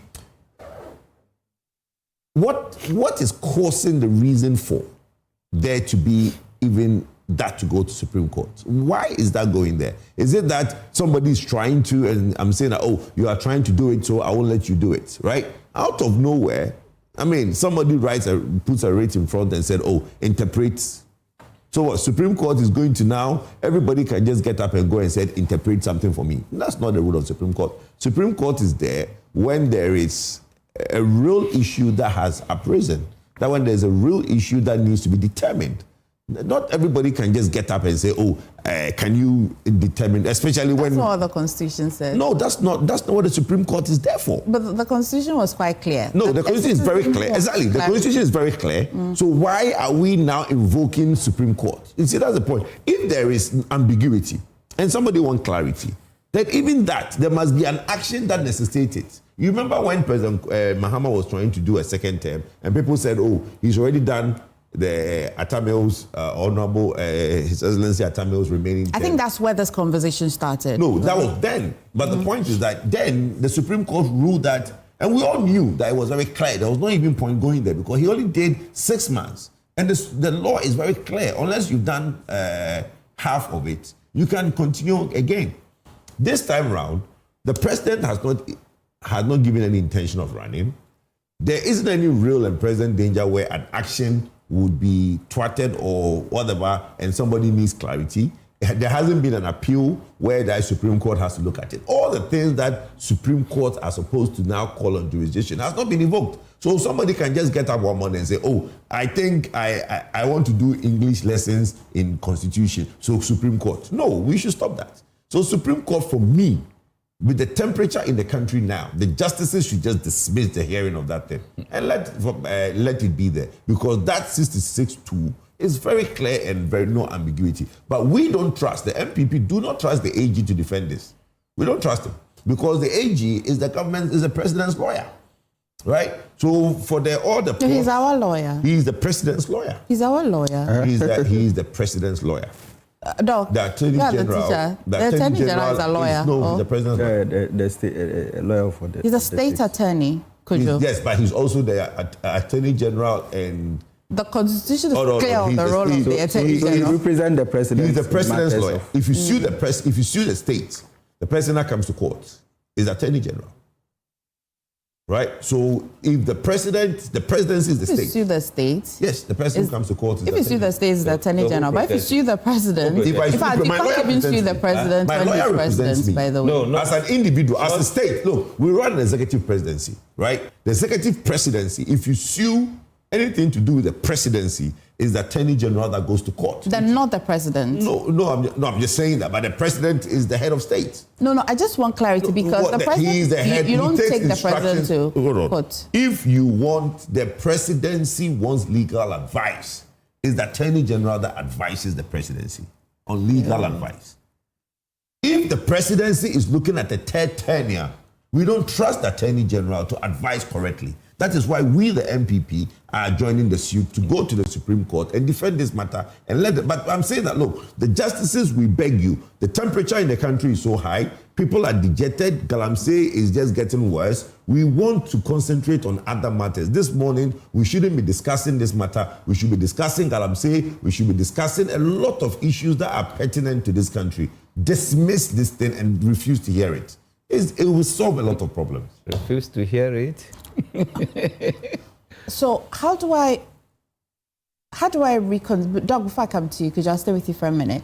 How do I reconcile the position of democracy under attack and the rule of law and the absolute right of a citizen in this country to go to court because they seek interpretation? And I ask this question because I'm getting the impression that a particular provision in the Constitution must have triggered an action before a citizen can go to court. That's not my understanding of who can go to court. Okay, so you remember the list of things I said. There must be an action that needs interpretation. There must be an action, right? Somebody must now, if the president decided that he wants to do a third term, let's assume the president hinted somewhere in a speech. Then somebody will now say, no, you can't, right? Then we'll go to the Supreme Court to now find out. The president has hinted he wants to do a third term. Can he or can he not? That is one action. Somebody could have basically had a court, and from the legal system, they appealed to the Supreme Court, and the Supreme Court will now look at it. This is the case where... That's my pushback. Okay, there are two ways. The Supreme Court is not there for English exercise. No. They're not there for that. If I read the provision under Article 2.1, any any citizen or a person in Ghana can invoke the original jurisdiction of the Supreme Court. You do not necessarily have to be directly injured or personally affected to file a case. You can just go to seek interpretation. You can go, yes, but on what? On, you see, on a provision. But I'm saying that. What are you injured on? No, you don't have to be injured. Okay, if you're not injured, right? Are we saying that now? You can go two ways. Okay. What I'm trying to say is that we are not supposed to be using the Supreme Court as an English lesson class. There is a law that is a very short sentence, no ambiguity, very clear. It says shall. Right? Do you agree? Give me a minute. Let's do a little exercise. Do you agree? I disagree. That's the only reason. That's the reason but you see, disagree on what? What does he disagree? No. You see, whether somebody can go or not. Let's not belittle this conversation. I'm not. Whether somebody can go or not, it's not the conversation here. Everybody has the right to go to the Supreme Court. That's why the 21 talks about. What we are saying is that sentence that somebody is going to go to court, if you read the rates, he introduces a word that is not even in the 66(2). Consecutive. It's not there. Yeah. So hold on. What I'm saying is that, look, the Supreme Court has a lot to do. Recently, they said that the caseload of the Supreme Court is so high that the justices are having trouble dealing with all the caseload. What I'm praying the justice of the Supreme Court this morning is that do not turn the Supreme Court into an English exercise playground. Because that 66(2) is a straightforward English. First, a term is 4 years. It says that a term is very clear. In fact, I think that I can dare say that a part of the role is an English exercise. No, because they are not there for English. We cannot have a different opinion. But what I'm saying that today you are here. That's what I'm saying is an opinion. Today you are here on my desk, and you see the understanding of that provision as clear. Surely, if we went on there, somebody will also disagree. No, because of the mischief of it. Look, if we want to open this kind of web, let's go ahead. You have a can to open up. No, hold on. You know what we are trying to do here?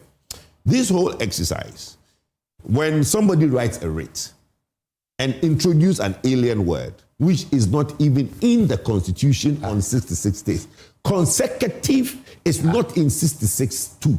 It's not there. That is the bone of bro, please, let's not go there. Look, my dear, for us, the MPP, we know. And when the Pro-Max start talking, you know there's a meeting has been had. When I'm telling you, when the Pro-Max... Kojo, but you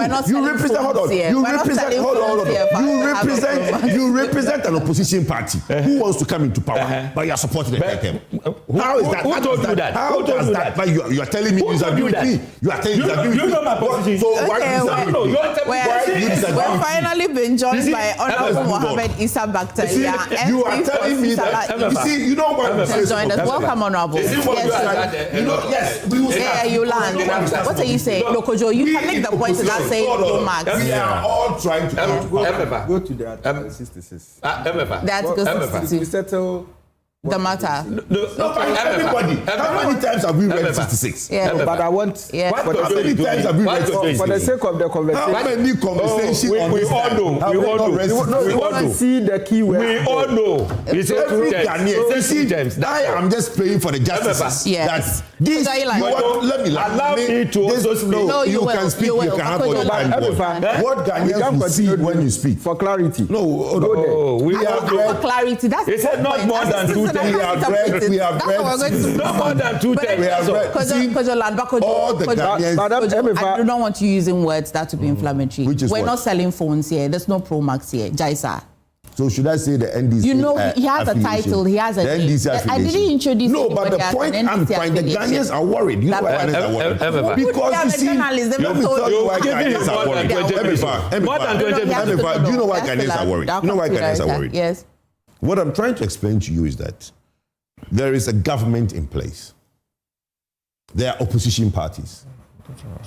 Hobson and the UP wants to tell us that they are an opposition party. On the issue. But he has let me land on my matter, my brother. But he hasn't shared his Let me land on my matter. We will hear him. No. He will know, but I'm just telling you. That's fine, but it's my opinion. It's my opinion. I have to allow you that. That's fine, but let him prove me wrong. Let him prove me wrong. No. He is going to back the road. Two things he's going to do. He is going to back the Supreme Court hearing the matter. He's going to back. No, he was here. don't do that. We can play a tape. Emefa, we can play a tape where Hobson said on this platform that if it goes for referendum, Mahama will win.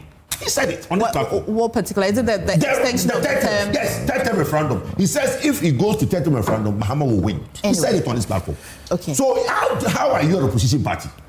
No, but what? How is an opposition party advocating for Mahama to do a third term? Can I come in now? Okay, yes, you can come in. Have what time you want. I was going to go to Doug, but let me hear you too. First and foremost, let me make this clear. Everybody watching us, we've made our position clear to everybody. I am here representing the United Party, UP. Someone is here representing NDC.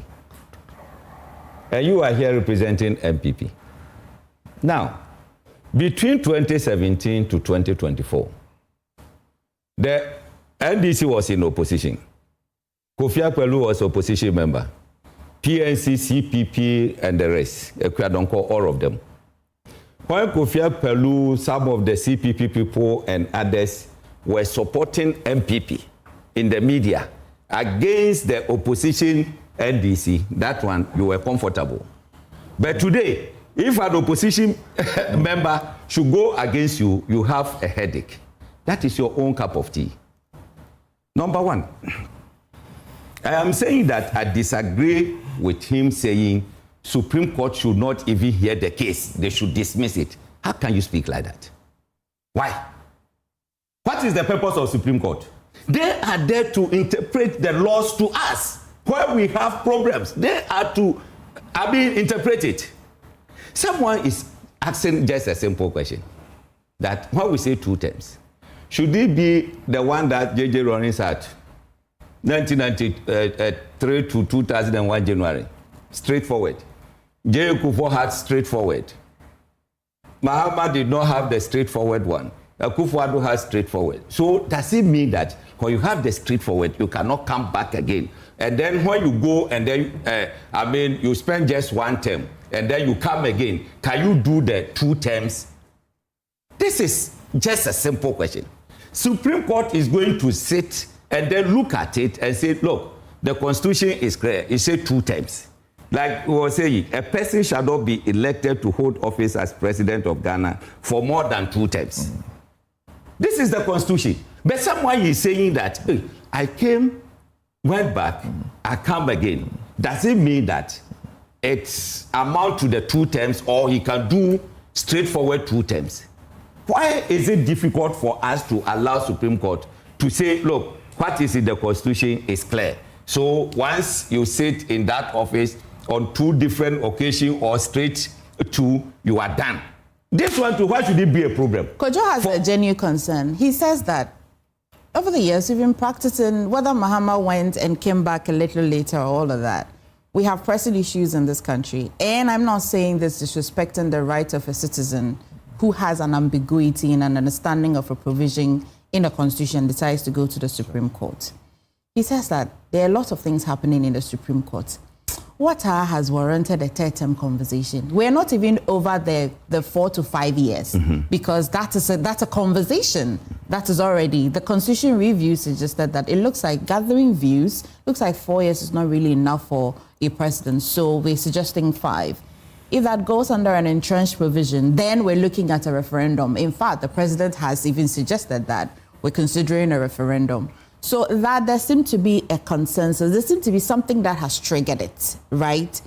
So what's the problem? Why do we need to start having a conversation around 3rd term? Do you see the genuine concern and the pushback? Where did this start from? We were in this country when people, ordinary Ghanaians will say, Bahama, you have to go again, you have to go again. Is it not true? All over, people were just calling on president to consider going again. They were. Then. Is it before he became president or recently? Just last year. This conversation started last year. When the CD was gaining strength, everything was going well. JJ was being take your time. Take your time. It's okay. Take your time. Take your time. Are you getting it? This conversation started. And guess what? An MPP member, known Ken Kranchi, who is MPP member, even last elections, he contested the primaries at what is the constituency name? Is it something? I don't know that about him. Are you getting it? Yeah. So MPP person took the matter to court. That look, Supreme Court, explain to us. Can someone go for this? They say that nobody can go for more than 2 terms. Is it consecutive terms or what? Okay, so let me ask you a question about the mischief that Kojo is concerned about. That is it that he also desires that President Mahama should have the opportunity to go the 3rd term? And I'm not saying this because if this holds at the Supreme Court, it doesn't become exclusive to President Mahama. It becomes exclusive to other presidents as well. That's right. Is it that? President Akufo can come back as No. President Akufo has gone 2 straight terms. Are you getting it? The Constitution doesn't say that. Oh, please. You see, that's the problem. The person going to Supreme Court can go straight terms. Why does it say that? Somebody's imagination of a conversation. It says 2 terms. Take your time. Take your time. But you know that it is because of these 2 arguments. That's why they are going to court. It's because the 2 of you not agreeing to this provision. The person going to court has an intention that, look, I don't understand this. Someone was here, he left, and then came back again. He said, okay, or he can do the 2 straight. Are you getting it? But they're saying that. Where is the 2 straight in the conversation? Where is the 2 straight in the conversation? I like the fact that you want to assist me this morning. But wait. That is why I'm happy that you're. Yes. But you make the same sentence. I was another NDC person. Make the same sentence. These 2 straight. Ask them. Where in the Constitution? Let me attempt. No, let's not reduce the conversation to that. No, I'm just saying that. Where these 2 straight? Order. I'm on the same page with all of you. Exactly. What I'm saying, ask him where in the Constitution is the 2 straight? Have you gone through the rates of No, but the rates should be paid. Yes. It says consecutive. Look at the intention of the person. You are arguing with me. But you're not hearing me. Emefa, you need to discipline Kojo Poku. I was here quiet. Kojo Poku is both of you started off on a ground that was not fair. Okay, go ahead. I'm saying that when you was talking, I did not interrupt. Even for once. So if I understand you, this has been triggered mainly because there was a president who finished a term of another president who unfortunately passed, and then became president, and then lost election and has come again. Yes. So there is ambiguity in the 2 terms. That's what I understand. I did not go to Supreme Court, so that question I cannot answer it. The person who went to Supreme Court had some kind of... So we're trying to solve the question of, does 2 term mean straight or consecutive, or is that the understanding? Yeah, whether consecutive or you go and come back, you can go the 2 straight again. Yeah, do you understand? It's pretty simple. That is the essence. So when you're going to the Supreme Court, we are guided by the law. Wait.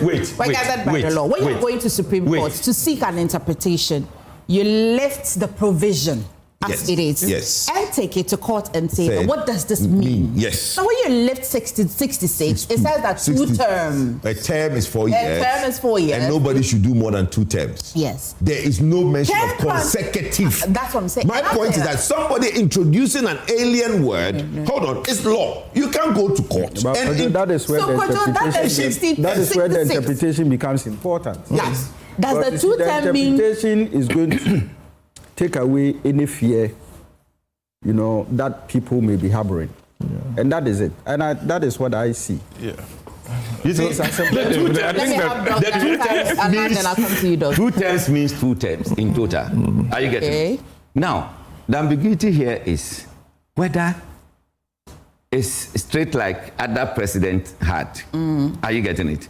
So, someone who came and then left, and then had the opportunity to come again, can he do the 2 straight? That is what the person is good for all of us. What the Supreme Court will come out with settles the Constitution. But let me push back for a bit. us, Shouldn't it be that? Let me push back a bit. Shouldn't it be? And I'm not saying that that's what the Constitution says. And again, I insist that the Constitution, the person who can go to God to seek clarity does not mean that a problem has arisen. That's right. Particularly. That's right. But normally, it is that it is triggered by an ambiguity. But I'm saying that I'm sitting here, I can just look at this project, I don't understand. Let's go, because in the future, it may be needed. That's right. So, okay. So is it that? But the pushback from Kojo is that the person who did the 2-term, whether he did it half up in the sky or half up beneath the sky, he has not said whether he's contemplating that. I'm not sure that my 2-term that I did, no, it is apt or not. So I'm contemplating a 3rd term.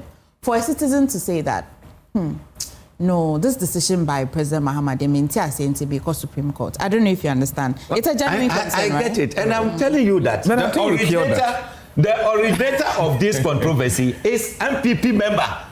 Let's stop that. Stop that. Please, keep quiet and let me talk. It's not MPP member. What is an MPP member? It's not MPP member. So you killed that. Stop the mischief. I said, who sent the case to court? Is it not MPP member? You didn't cure the mischief. You said that you are worried about the mischief that can arise. No, but the point I'm trying to make is that if they want to do that, the issue at stake is that when don't take my time. Let me go to Director Belanding. You see, when we are this country where Parliament took a decision, and the 3 arms of government, they are independent. They are masters of their own. Speaker Babin took a decision concerning some people who resigned. Are you getting it?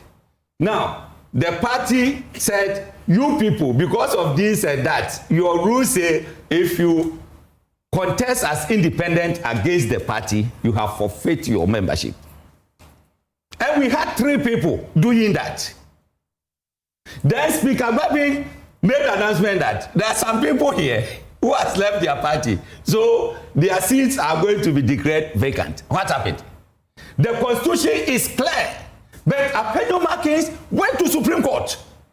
And Supreme Court ruled in favor of him. No, True or false? Do you know why? Oh, please. Because I don't know your action is a constitution of the party, not constitution of the land. It's not two different. Yes, it's not true. But why the Supreme Court? In Parliament, you are standing for the state clearly that if you're NDC member, you cross to MPP. You have vacated your post. True or false? There were other legs of that decision that seemed to find its way in the Constitution. Yes. When the dead leader went to the Supreme Court, it was vacancy. Listen. Who it's only the Speaker of Parliament who can declare. Because there was a precedent that was cited. Let's educate. The precedent that was cited. Let me educate. The precedent that was cited. No, I know. I'm not digressing. A quick education. The precedent that was cited in that case was that the party in question wrote to the speaker informing him of a decision of the party. You, the speaker, cannot make a decision on behalf of a political party. That's the difference. No, I don't actually even think that's the contention, because the contention at that time was even that where the powers, the institution that has the power to declare it vacant is not Parliament, but it was a High Court. That's why I said that. That was the contention. That was the contention. No, it's not about the party issue. No, you did not. Today, what you are doing to me, it's not good. Everybody watching us knows that yourself. No. You know I'm a fellow, so and you are just. Have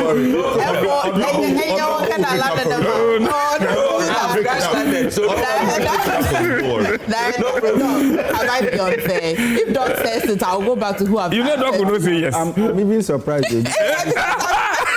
The two of them, the moment they start talking, I'll propose to you that Anytime that this thing comes, when we sit here, start with him first. No, he didn't come early. So what are you telling people that didn't come early? No, he's not a late comer. So what are you doing? Depending on who comes first today, yes. Before Doc, let me make Doc, this will you give him a last- few seconds? Okay. We the United Party, we will not encourage anybody to push for 30. But when Supreme Court speaks, whatever Supreme Court will say, we are not going to contend. Because Supreme Court is Supreme Court. Do anything about it. If Supreme Court decide that, this way, we follow it. If they say it's left, we follow it. We are not going to troop on the street and then say this or that. But we are not going to also encourage that maybe we should push agenda like this. That is our position. Everybody's here. Look, finally, I'm going to time now. But that's it. You see, before all these things, the Ken Crunchy's, appeal, or let's say the suit or the writ, and that of the other four, including the MPP, right? Two key issues are important that we need to understand. As to whether government should actually, accept the proposal of the Constitutional Review Committee in terms of the 5 years instead of 4 years. Term. And then also probably to draw a constitutional boundary that probably may seek to address any ambiguities, emerging from Article 66. That's the clause 1 and 2. All right. For me, what I see is that it's not about who and who are in courts, okay, seeking interpretation, but the benefit and how it will go a long way to strengthen Ghana's democracy going forward. For sure, if you are given an instruction, or let's say the Constitution lacks clarity on certain things, what it means is that in future, people could, as it were, interpret it from different angles. That probably can cause generational problems and issues. So that is where it becomes important that, we need to understand in clarity, plain words, what Article 66, 1 and 2, seeks to address. What the framers intended to actually address. But when you read it, does any ambiguity? I do understand until I started reading about what Ken Crunchy, wanted to seek clarity on, and what the others are also asking for. And that is the beauty of democracy and the beauty of critiquing people's ideas and intentions. But the MPP thinks democracy is under attack. Oh, that one, I think that we shouldn't bring it here now. All right. So let's focus on what we have. No, because you brought in democracy. Yes. And you think that that's the beauty of democracy. It's the reason why some Crunchy Ken Crunchy, respect to the Reverend, not him. Ken Crunchy would... No, sorry. So it would go to the Supreme Court, right? Today, my friend Kojo says that Supreme Court is inundated with a lot of responsibilities. They shouldn't go on some, English exercise. Are you bringing Kojo's matter? I like it. I like it because if the Supreme Court has serious business and things to do, why would they entertain things that if there's clarity on it? Oh. But I'm also conflicted because I understand rule of law. What's rule of law if a person can't go to the Supreme Court? Right. I think that Kojo's argument was based on the introduction of a word, consecutive. Mm-hmm. Yes. All right. Yes. Into the Constitution? No. In the writs of the writ. But you agree that if you are you have to explain your if you extract that consecutive out, the intent and purpose of that interpretation will come to that, whether or not it's consecutive or not. No, I understand it. So the clarity becomes important. Yes. Okay. So Ken Kranche's problem, okay, is that the Constitution should be clear that the president's term in office, should be at the same time. Meaning that if you are in power, right, and then you lose your first term, all right, like what the case in points, okay, President John Maham's case, you lose your first term, you have no business coming back again. And that what he is asking for is that the Supreme Court should also be able to declare that a second term is only meant for a certain president. No, but that's introducing you into the no, it's part of the consecutive thing that he is asking for. Yes, but it's not there. That's the point we are saying. It is word not. That is not. You see, when the framers wanted to use conservative in the MCE section for the MMDCs, they talk about it. You see, let's not make it look like the framers were oblivion of certain I agree with you. When they felt that situation can arise. That's Doc's time. Yes, I agree. But the point Doc is also... we cannot accuse Doc. I would have said that Doc is... No, we cannot accuse Doc. That's why we are sitting down. But the point is... Assuming it was a Hobson, they would have accused him. That what? The meaning of the consecutive in Ken Kranche's rate is what I'm trying to expand. You understand? So what he is trying to say is that a former president should be disqualified from going to a second term. So these are the three things. Right? And my understanding of it is that, okay, fine. Is it something that is beyond the Supreme Court to probably give interpretations to? No. Then, of course, the Supreme Court can look at it and say that, yes, we agree with you, or no, we don't agree. No, it's not beyond the Supreme Court. You see, but you see, the beauty is that we need to test the rigor of our Constitution. And that is very important. Okay. And that I welcome whatever initiative that Ken and others have taken. And it is up to the Supreme Court to do their business and also be fair to Ghanaians, okay, looking at all the narratives that has been presented to them, and then come out with a clear and straightforward language. Thank you, Doc. Honorable. Yeah. Sorry, I didn't mean to tell them that you're late. You are repeating it. Sorry. Hey, Doc, have you been? The way you treat those you love. Good morning, Emefa. Good morning to the panel here. Good morning to your cherished viewers and the people of Sisale East. I think that conversation, can be driving in here, listen to Kojo as he started talking about it. He said it's an issue that we've spoken about a lot of times. And I don't know what the fear is, but I can only conclude by saying that the sentiments of the nation can be measured based on what is happening at every given time. Sometime right from 2022, the sentiment of this country was that the 4 years was too long for a president because of the experiences we're going through. So they wanted one president out quickly. Today, the sentiment is that it should either be 5 or if that person had a chance to come for the 3rd term. That's the sentiment.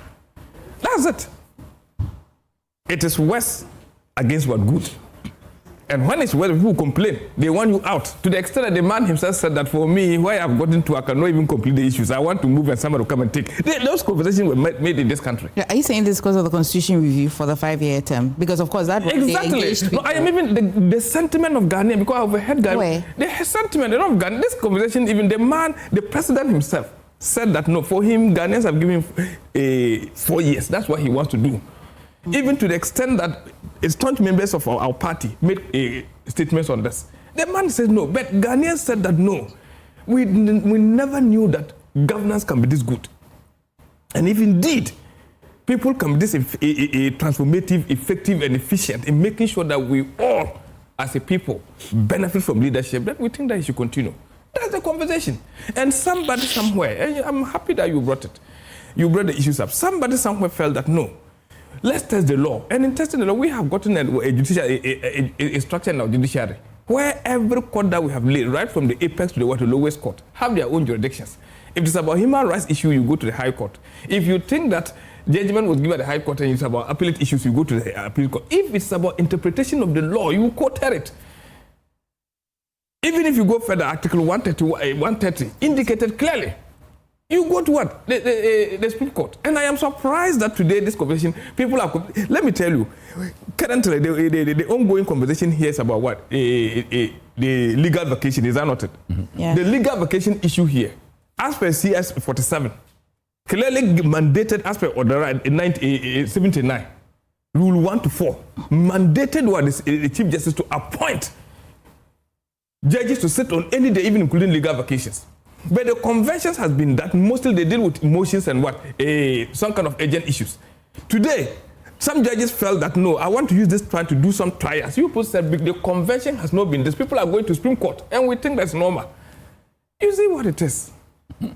And sometimes when this conversation comes and my good friend Kojo, the point is that let's go and test the law. Thankfully, you were outside there seeking public opinion. Court of public opinions are not it. And you realize that's not working. Now you've jumped to the Supreme Court. So let's go there. Who jumped to the Supreme Court? MPP. Why? We have not gone to the Supreme Court. MPP you are joining the Supreme Court. Yes, because like I said, we don't trust the AG to defend it. That's why we didn't go to court. What we said, the Supreme Court should just drop it. But we don't trust the AG. You joined the case. Yes, we've joined it. No, you were not. I said it we were going to. No, let me tell you that. Months back, I said we were going to join because we don't trust the AG. No, Kojo, you are not acting. So don't say we jumped to Supreme Court. No, you've jumped there. Clarify that. We didn't go to Supreme Court. We are joining the case to defend it. Where is the case? They didn't jump. In any case, you don't jump to Supreme Court. You either drive, walk, or... No, but I didn't want to say that don't make it look like we went there. No. They joined the suit. We've joined. They jumped there because they were at the peripheral talking around the nation, thinking that they could whip sentiment. It's not working, then they have to go. From the one that we're going to join. It's a fact. I said they started from the court of public opinion. Court of public opinion. Hitting it, making it look like everything that comes, they change it. For us, my brother, the court of public opinion is that we don't, you see... Kojo, but everybody knows that you joined the suit. You joined the suit. No, but you joined the suit, so the jump there, No, but why? Why? Honorable, proceed. Even here, they use the term psychopaths. So, psychopaths, they use a term here, psychopaths. So, psychopaths of NDC. They exist. I've heard it. They exist. So we tell you, jump into the thing as if. You also jump because you were there shouting, thinking there's nothing. Today, you felt that if we sit down, this might go. So, you jumped there. So, let's wait. Let's trust in the judicial system. This is even what we talk about, the actual happiness or what? Progress of our democracy. Democracy is happening. The laws are there. Let's go according to the laws. Ghanaians are so excited that this has not become the conversation because they felt that this gentleman, people even make videos and tell you that this man, they will demonstrate if he doesn't come out to contest. People say do those things. But some time past, I just gave my opening statement indicated that this country, people wanted somebody out. Even he himself sat in a car at the headquarters and told them that for me, where I've gotten to, I don't think I can carry Ghana anymore. I want someone to come and take over. So that's the point. So I think that let's all as a people just wait and have trust in the Supreme Court. Let's go and see this interpretation. Whether the word is what, a consecutive is what and what, they have the mandate. All of us are just sharing our views. But those who are clothed with the power to be able to interpret the law, and interpretation is not just about literal. There are 4 stages you can look at. Somebody can just be looking at the English word, but they can be persuasive. There are many other forms they look into, so they can look at it and begin to dig into the actual spirit and what letter of the Constitution and find out what does the premise of the Constitution concern before making these laws. So if you think that even Order 9 gave the Chief Justice the opportunity, the mandate to be able to appoint, even if you think that what he's doing is wrong and you want to go and seek interpretation, somebody also thinks that, when you say 2 term, what does it mean? Does it mean continuous or it just mean it can be truncated? That's it. It is your word, your knowledge against mine. So the people who are clothed with the mandate and the knowledge to be able to do it is the Supreme Court. Now we are there towards the issue. This is the way we want Ghana to work. It's not about the noise outside that will not bring about real impact. Okay. And I think that we should drop this thing and just because the man, President John Dramani, has shown that leadership can be good. Okay. We've also seen in the past that somebody has shown that leadership can be worse. So just suppose the two and choose which one you want. All right. And I will go for the latter. And that's President John Dramani Mahama. I really wonder why you won't go for the latter. You Anyway, let's go to other matters. And Director, I'm starting with you. Adamus, the revocation of Adamus mining license, right? So a lot of issues have come up.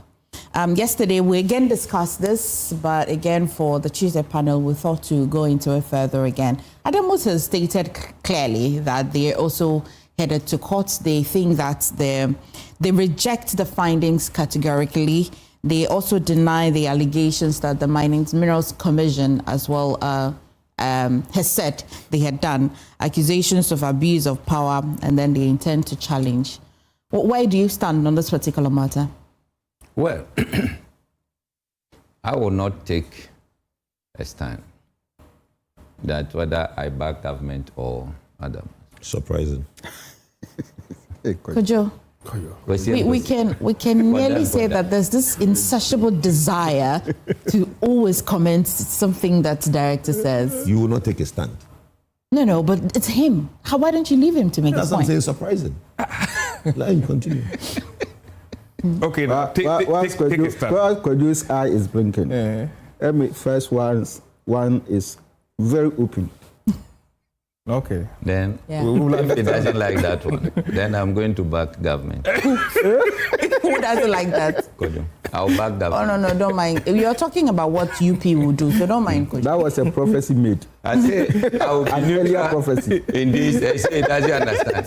You do what satisfies He was conflicted. He didn't want to back government because I'm saying he will back government. So now, it's not to back government. He said he can take a stand. I'll back government. But it's not surprising. So go ahead. Yes, I'll back. But number one. Director, why would you let Kojo predict you like that? No, Kojo never predicted it. It doesn't matter. I think it is okay to even be It doesn't matter. Director, don't let them. Okay, please let's proceed. I know the CEO of... but I'm backing government on this matter. Adamus. So I'm surprised he doesn't back government please, on this matter. Please. I'm backing government on this matter. Director, let's go, okay? I know her, and then I know the work of government too. Look, everything, any mineral that we discover in Ghana is entrusted to the president. So it's the president who will give you the license that, look, you can go and then mine here or there. When they give you the license, it comes with some kind of responsibilities. It comes with guidelines, rules, whatever. Are you getting it? Now, if you are mining, and then government sees that maybe you are not going according to the rules given you, they have the right to revoke your license. Initially, the news came as if government is going to sell Adamus to someone. And the minister has come out clearly to say that, no, it's revocation of license. You cannot mine until we take another decision. So for now, they have seen that you've gone against the rules. So you cannot go there and mine again. Why? The minister, through the Minerals Commission, you know, the Minerals Commission, they run the day-to-day activities of these miners and all those kind of things. So after discovering that this is not going well, he also reported to the minister that this is what is going on. For a minister to take a decision and say that I have revoked your license means that he was also convinced that the report given to him from the Minerals Commission was, watertight. That's why he also... but you see, Emefa, one thing is that at times, people may go against the law. When those people are being punished, then we jump into their defense. So it means that always we'll be marking time on things that we could have done it, better than we are doing it. I've heard a lot of CEOs, CSOs backing Adamus against government. And then the question I asked was that, when are we going to develop as a nation? If I flout a law and I cannot be punished, that means we don't have a nation. The nation is governed by laws. It's not governed by common sense. Then someone will say, oh, maybe why can't you do this or that? It's like NCA closing down some of the radio stations and everybody, hey, why should you do that and that? Meanwhile, Joy News, every year you file your this and you pay, you renew your license, everything. So nobody will come to Joy News and touch you.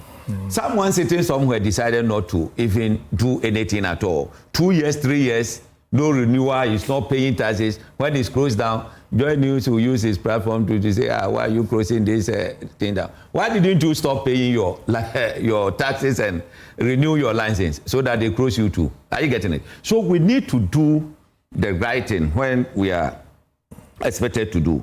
You see, I would say that government should be strict but fair. Okay. It should be strict but fair.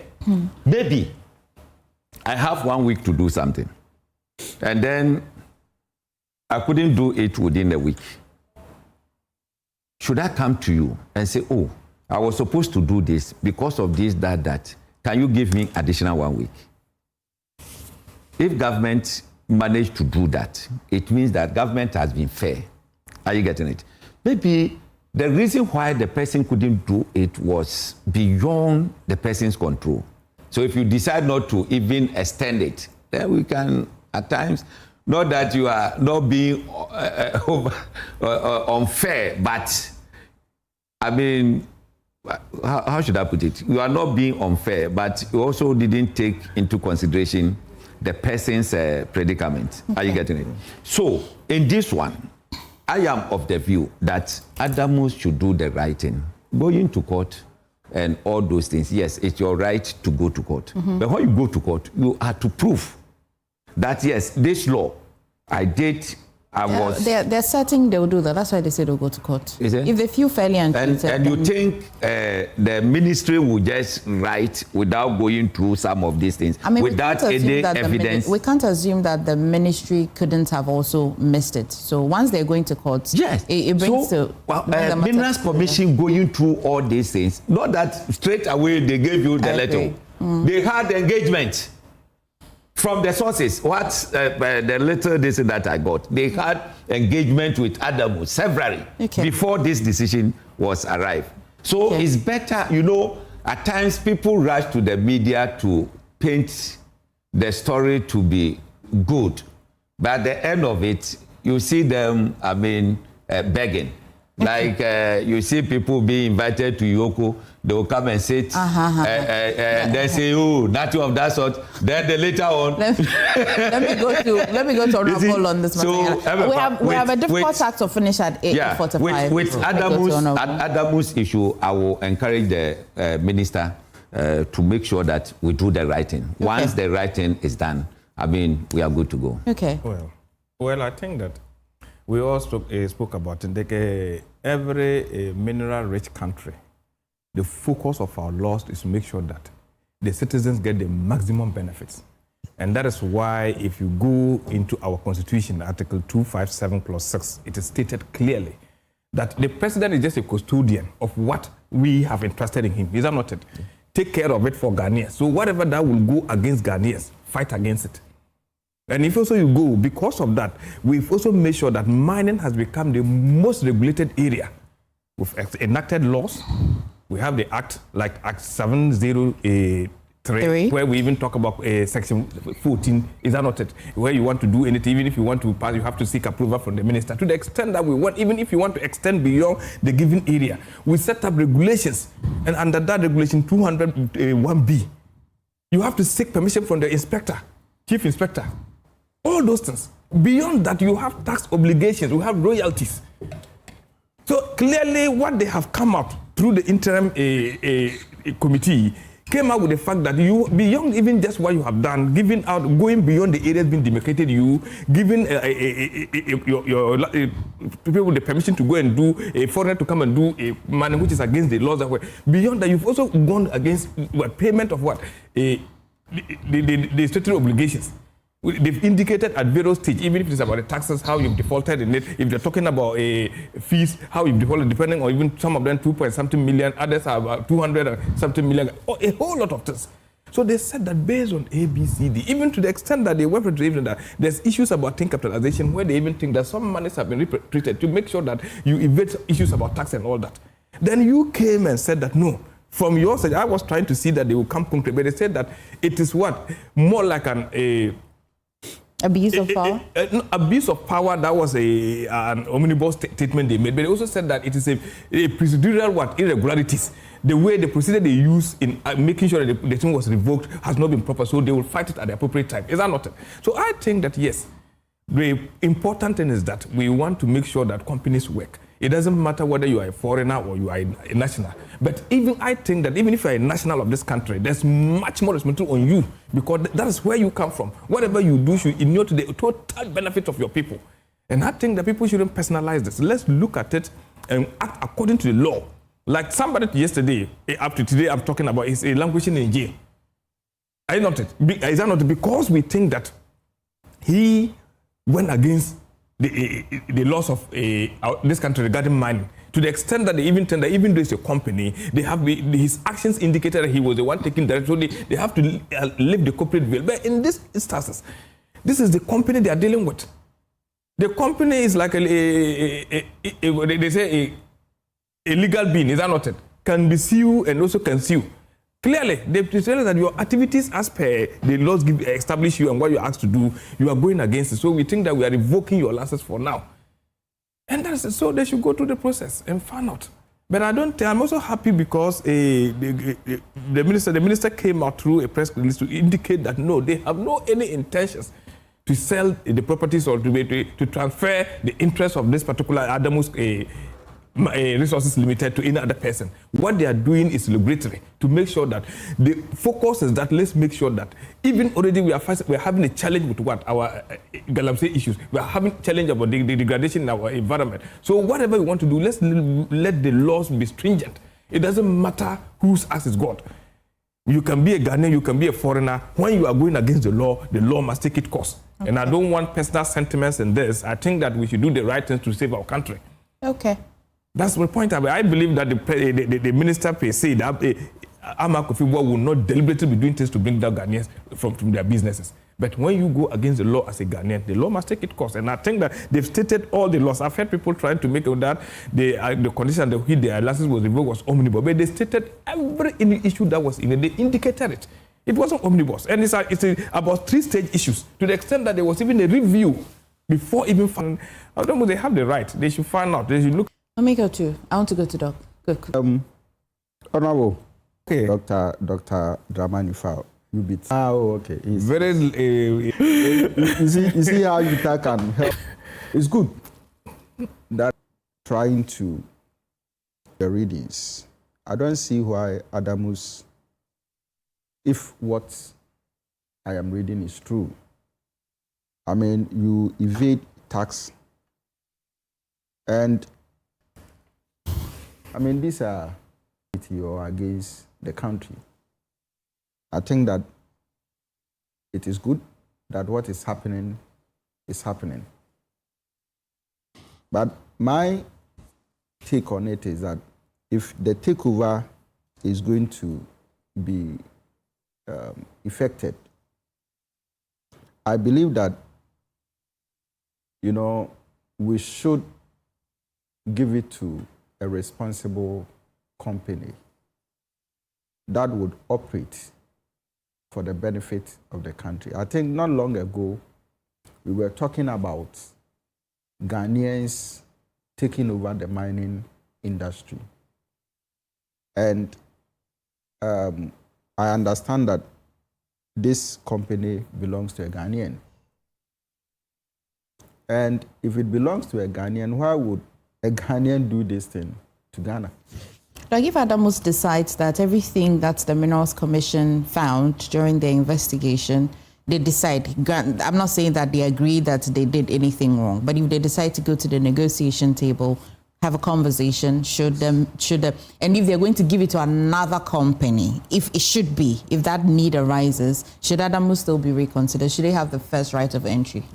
Yeah. For me, per this action, okay, I don't think that there should be a need for any form of negotiation. But I also believe in second chance. All right. So if they now would accept that, yes, we did what we did,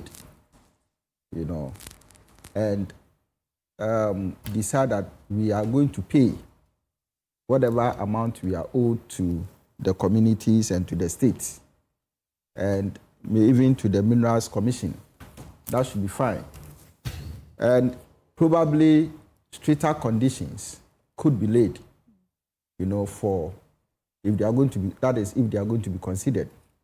Then, of course, we know that we are now binding them to the extent that they will do the right thing.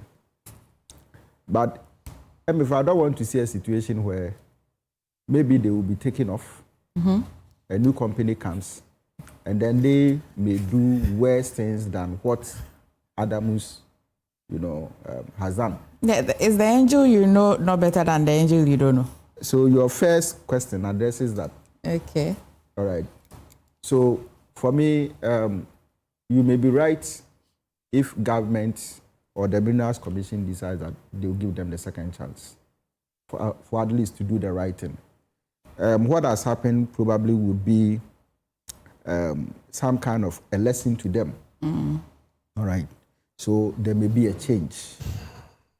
But I don't also want to see a situation where you bring in a new company that would also do similar thing or even worse. The worst part of it is that what is being created, the new business probably that is going to be created, shouldn't be another looting business, or shouldn't create an opportunity for others, to go and then loot what belongs to Ghana.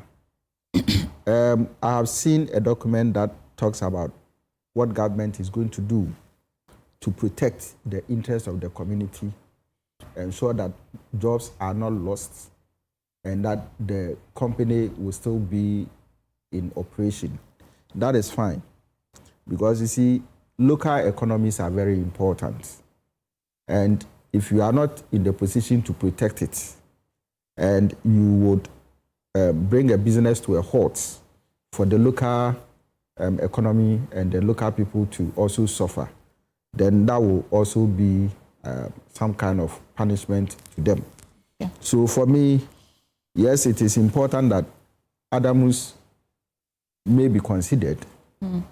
Number two, it is also important that the right thing should be done. And then the third one is that we should, as much as possible, be cautious of the next step we are taking. Simple for fair. Kojo. Yeah. Is it okay if I greet somebody in Chi on your program? Depends on who. Oh, a Jumfona, you boo two or no. Is it Chioma of faith? Yeah, Omaday. You boo or you two or more. A Jumfona or more tone yoma. Remember, I'm normally Papanoma more tom on yoma. Ah, yeah, boomo. Ah, you two more baby, a more sissy munyoma di fidi mumba, and the share mumbano, and there a buyer bay a two more pay Michiamo. Now, question you always have me one change answer. And I you made it said I can go. You see, Emefa waited for you to and you see, I have used my time. I have actually begged Dr. Mawia that I will greet him this morning. I'll use that time to greet the market woman. For him. So doctor agreed for him that I shouldn't greet him this morning. I should use the time to speak in Chi. I'll start sending him invoice. That's fine. My airtime to greet him. Money day we get plenty cash to pay. Let me make my submission. Look, I'm sad the way my brother Prof spoke. Let me tell you why I'm sad. Somebody is in prison. Your brother who? Prof. Okay. I'm sad the way I'm not here, Prof. I don't want the others to somebody is in prison. Somebody is in prison for the breaches of MINCOM, Minerals Commission Act. Who to me is in jail. In fact, the court lifted the veil of cooperation and jailed, because the case in court was Akonta mining. The same breaches of MINCOM. Now we are saying what? Look, I agree with government in the revocation of their licenses, but please, where's the docket in court? Where's the docket? It's a criminal matter. Yeah, so that's the next stage. No, forget it. Where's the docket? Let's not live in an animal farm. It's a question I asked yesterday. Where is the docket? If I look at the report, now they go after the docket. No, you see, at the other stage of it, people keep talking about the company. Look, it's a limited liability company. Yes. Their assets and equipment belong to the company. What the government can do is revoke, and they revoke the license. The company should go and take their equipment and everything from the site. Government cannot sell the company or give the company.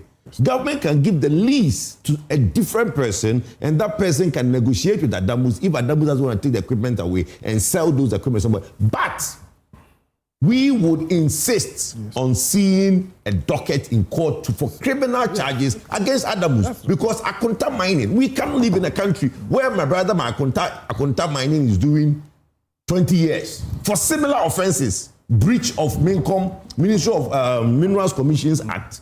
And we are sitting here talking about what? Negotiation, forgiveness, Prof. And Kojo's point is grounded in one of the... disagree, so because... No, but you were saying I agreed with you that, look, we needed to take whatever belongs to us. Yes.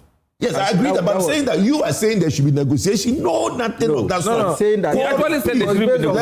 Let's go on. Let's proceed to the criminal matter. It was based on condition. And the question that Emefa asked, I mean, you see, suggesting that... You remember, Prof, when directors sometimes said that they went and there were people that were mining somewhere, and when they asked them to bring their permit they had didn't allow them. Yeah. And I said, those people, we can't even know if there's a docket for them in court.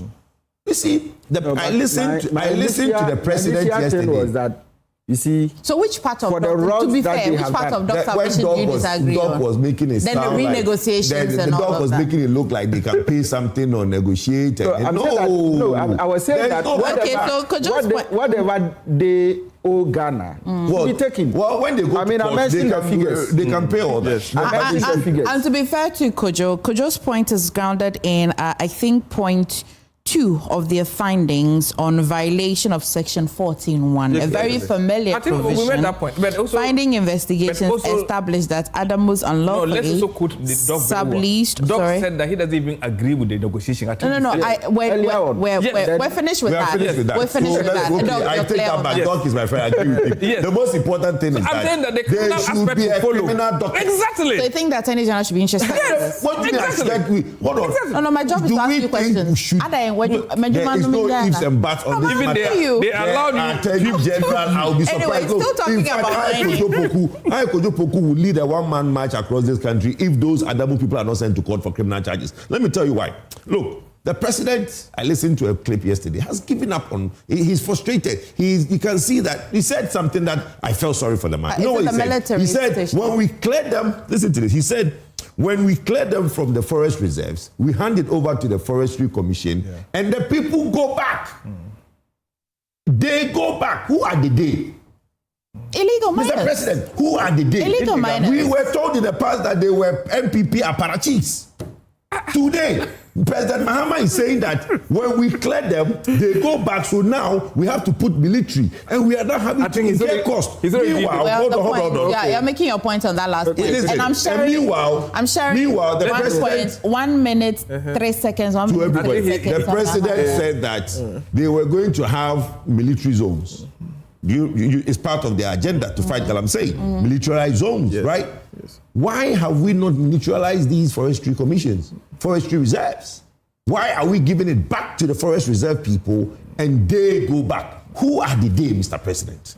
I've said on this platform that for the Jubilee House to succeed, he needs to call his constituency chairman and his MC and DCEs to Jubilee House and give them the routing act, because the day Mr. President referred to are those people. So the question of the military being stationary in the reserves and as to whether it's sustainable or not, because he has shared a concern that would have to feed them and all of that it costs us, no. And no person can have some car. No, but the point is that I want you to know that you didn't wait for me. Was it a rhetoric question? It was a rhetorical question. How can you ask a rhetorical question? Very. I don't want to be a good host. Just to let you understand that there's selective amnesia here. I want to hear you on the military position. The military position. Yeah, where the president said that he's had to stationary them. They have to be present permanently in the forest reserves. Yes, because I know my job. Yeah, I think that it's good if we have to fight galamsey. I was always of the view that if you go and clear them and you move away, they'll come back. I'm happy you also use the word they. But who will come back? They will come back. Why they? It's no longer The Galaxians will come back. Whether MPP or NDC Galaxians, they come back. And I was even advocating for drone surveillance. All right. But if they are going to be stationed, that's fine. But Emefa, my major problem has to do with the water bodies and the extent and the rate at which we are losing our water bodies. So if they are going to be stationed in the forest zones, why not the river bodies? The river bodies. Is it not per extension there? No. Wouldn't it be by extension? Again, an issue of ambiguity. Okay, yeah. That needs clarity. Well, you see that it says in other areas. Other areas. Yeah. Specifically, you see, water is life. It should be specific, eh? Okay. Water is life. Okay. Okay. No, I think it's a genuine concern. What the president wants to join you. See the people that were wearing the white shirts? What are they called? The blue water guys. I didn't know anybody that wore white shirts, but I want to hear that. What happened to the blue water guys? They are still working. They're still working. 9 months gives updates. I hear they were getting pregnant. They give intel to the military so that they move in. Yes, ahead. But you see, Emefa, I have one position, and I will still maintain that position. I say we should declare all our reserve and evil forests. You enter, you don't come back. All our water bodies would declare it evil forest. You go there, you don't come back. Bodies. Yeah, all. Currently, it's already evil because you drink it, it harms you. That's why, you see, that was a civil evil. You see, we are joking in this country. We are just wasting resources for nothing. Are you getting it? Look, Ghana. I watched a clip. The military were in Chebi Zongo. When the youth were resisting, then the military man drew a line. He said, whoever crossed, oh, that one, okay. Then he shot the leg. All of them, they ran away. And I said, you have this strategy, and you are there pampering them. Are you getting it? Emefa, the military helicopters that we've purchased, it should not be in a showroom. We are not buying for them to do, listen. They should fly them. Look, Mr. President, it's difficult to take that decision, but that will be the decision that can stop these miners from destroying our water bodies and then our forests. I listened to Erastus one time. Currently, about 9 of the forest reserves that were recovered have been taken over again. And the Forestry Commission, they cannot even go there to do anything. And that's what the president Why should we sit down and then be entertaining this? Okay. Because of few people in their pocket. But who are these people? Your people are part. Everybody is part. Director, don't look, is that your left or right? Don't look there, look at me. You see, I've been saying it here all the time, that the only political party that you cannot find one person as a minor is United Party. That's nice That to one hear. is a fact. Okay. Are you getting it? You can profile all of us to down. It's a fact. Okay. But me, Honorable, advise your people that, look, let's go in that tangent. Yes.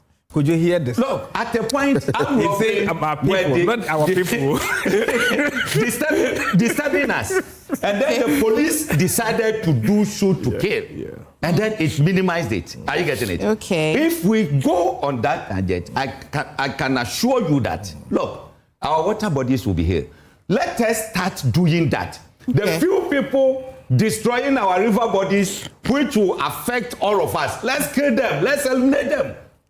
And then the majority will be saved. Okay. Other than that, the monies that we are spending, a time will come, I will take even the state to court. It won't be sustainable. Okay. Why? Honorable. I just think that the candidness of President John Dramani Mahama is making his leadership unique. He has changed the nature of politics being done in this country. I'm talking about illegal mining and military. No, I'm just telling you that the president was stating nothing but facts.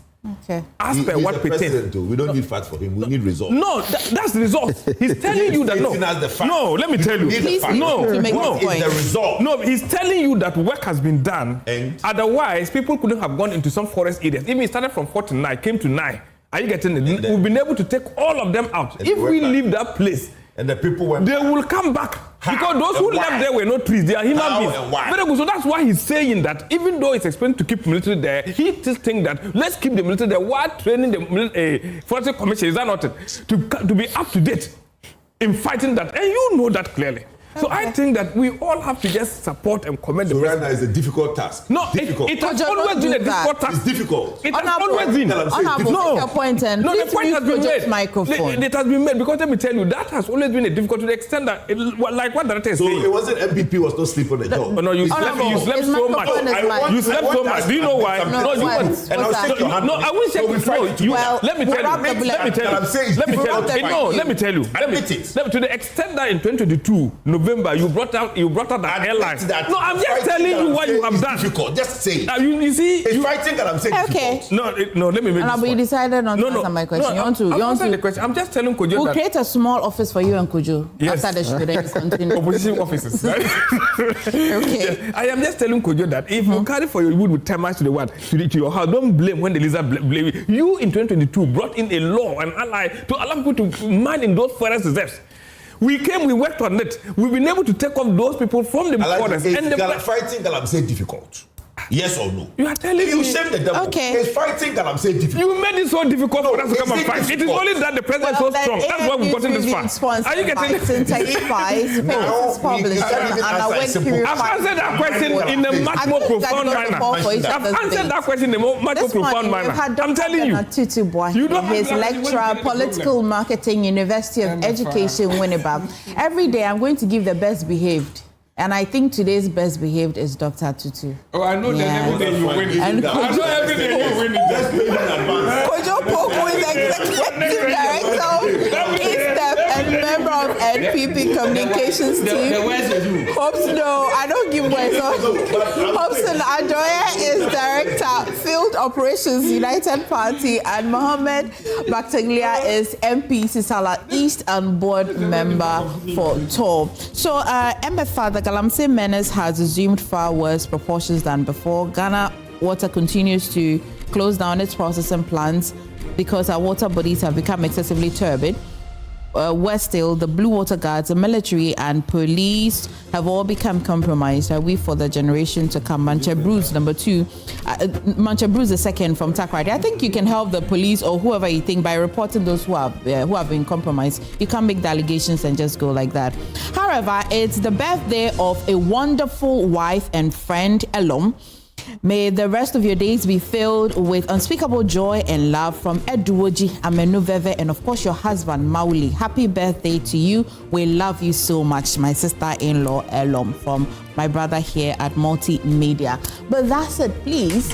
Something big is coming. The Republic Bank Habitat Fair 2026. Change is here. Get ready for the Republic Bank Joinees Habitat Fair 2026, your gateway to home ownership and exciting property opportunity. But first, don't miss our mini fair at the Achimota Mall happening on Friday 21st to Sunday 23rd August 2026. Come and explore amazing offers, connect with industry experts, and take the step towards owning your dream home. For sponsorship and exhibition, call Selection 0233 233 444. The Republic Bank Joy News Habitat Fair is in partnership with, of course, Republic Bank. We are the one for you, and powered by Drive EV GH and Drive into a Sustainable Future. Virtual Security Africa, security for all Aquaba building materials, your partner for stronger projects. Lech Fortune Limited, unleashing luxury with perfection, one space at a time. MTN, everywhere you go. Door Masters, the best indoors. Yuda, Ghana's #1 services. Abako Services Bebre. Hitachi Ghana Limited, keeping Ghana powered day and night. St. Gobain GH, making the world a better home. Clifton Homes, beautiful homes, wise investment. Habitat Fair 2026, home ownership, a lifetime investment. The Republic Joy News Habitat Fair, get a house, make it a home. Do stay, we've got this great conversation about finance and our education coming up.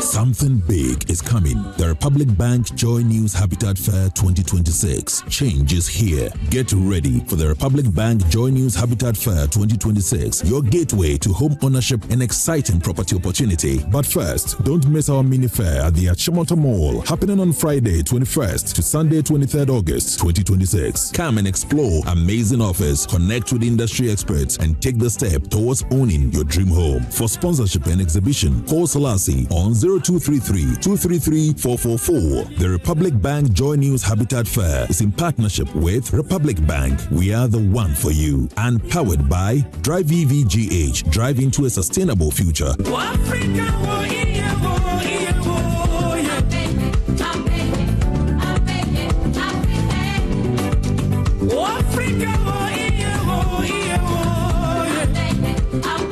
So this strategy will lead. Oh no, not again. Say, relax. The generator will come on now. The generator is not working. Why stress yourself when the experts are just one tap away? Introducing Left Power, the smart emergency support app from Left Signature Limited. With Left Power, certified engineers respond fast, anytime, anywhere. No delays, no stories. Hello, sir. This is Left Signature Limited. The request has been received and our engineers are already on their way. Please relax. We've got you covered. This is professional. Every Left expert is certified, verified, and can be tracked in real time. Oh, you'll know they're coming before they even arrive. From electrical engineering and solar power systems to data center management, cloud services, smart automation, and software development, Left Signature delivers excellence, fast, reliable, and professional. Left Power. Your solution is just one tap away. Available on Play Store and App Store.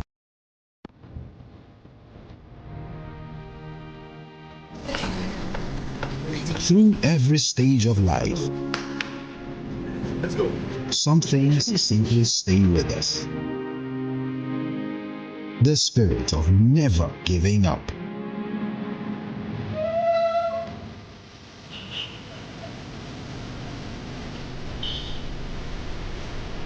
A throwback to a bygone era. Love was service. The silent statement of love.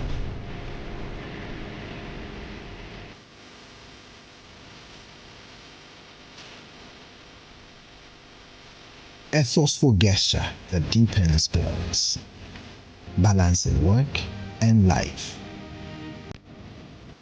Every drop refreshes, every sip hydrates, just as it should. I am awake, one for life. Drink water, drink awake. Supporting the National Cardiothoracic Center. This advert is... It's admission time for the 2026-27 academic year, and St. Andrew's Group of Schools is calling on all JHS graduates and those who want to rewrite their CE exam. Over the years, St. Andrew's Group of Schools has been the #1 best private school in Ghana, with excellent teaching staff and ultra-modern facilities that provide students with perfect environments for study. Wherever you are, there's a campus waiting for you. Choose your preferred school from the list and start your journey to success today. We are also open for SHS students who wish to change their schools. Here at St. Andrew's Group of Schools, students never fail. St. Andrew's Group of Schools has been absorbed into the free SHS program, offering quality education with free tuition. At St. Andrew's Group of Schools, we say perseverance leads to success.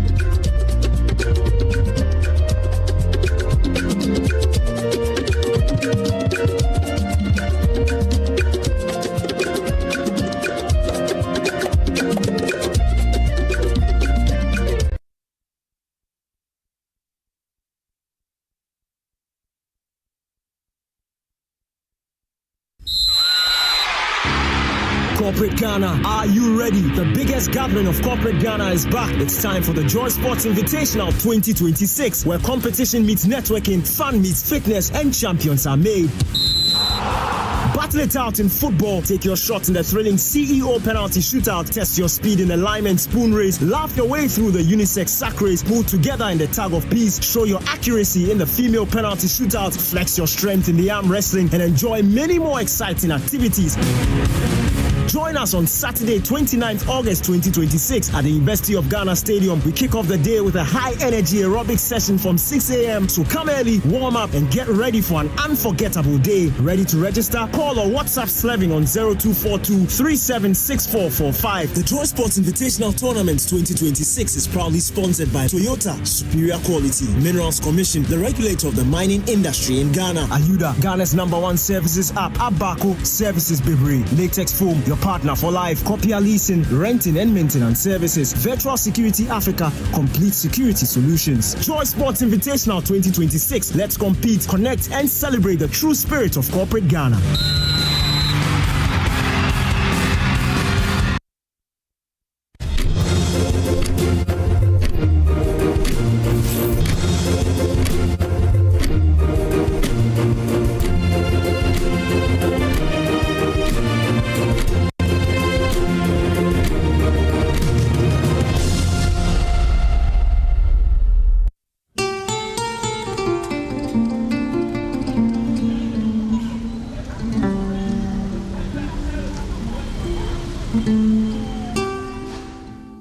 The United Nations Children's Fund, UNICEF, estimates that 150 million children worldwide live or work on the streets, exposing them to abuse, exploitation, violence, and deprivation. In Ghana, 61,000 of such children live in the capital city, Accra, and are faced by same reality, raising urgent concerns about child protection and the country's commitment to securing their future.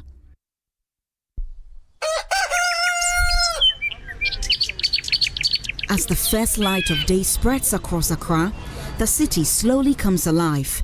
Parents prepare their children for school, but beneath one of the city's busiest bridges, another day begins very differently.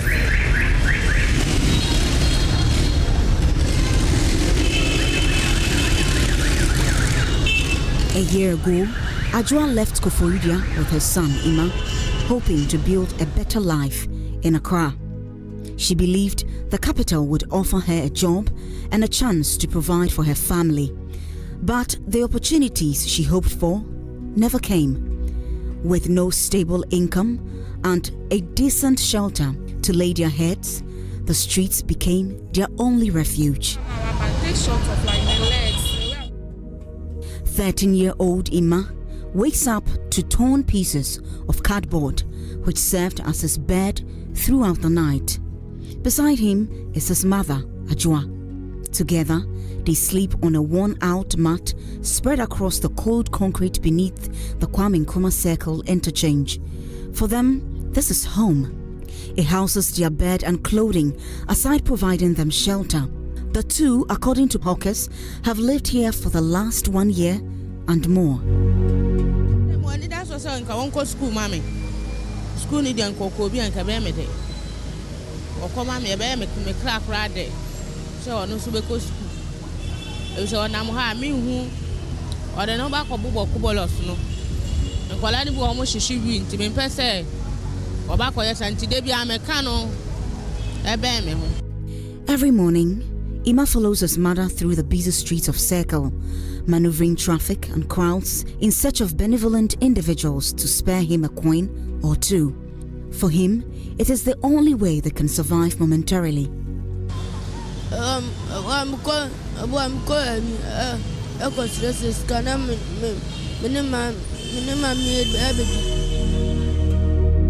Around him, his age mates walk briskly to school, carrying backpacks and lunch boxes. Ima watches them with admiration. He dreams of sitting in a classroom one day and believes education could change his life.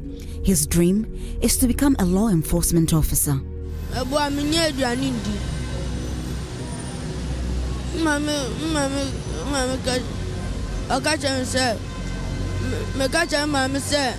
Ma me go school. See me to me bo. Na sika no on pay. Sika be 27 ma go school. Me madam for go school. Abo I am fair now. So we go school. Nam be defense. Nam ye police. 3 days after our first encounter, nothing has changed. He's still in the same shirt and walking the same streets. For Ajwa, every day is a painful reminder of a dream she is grappling to achieve. She says her son's education is now her biggest priority.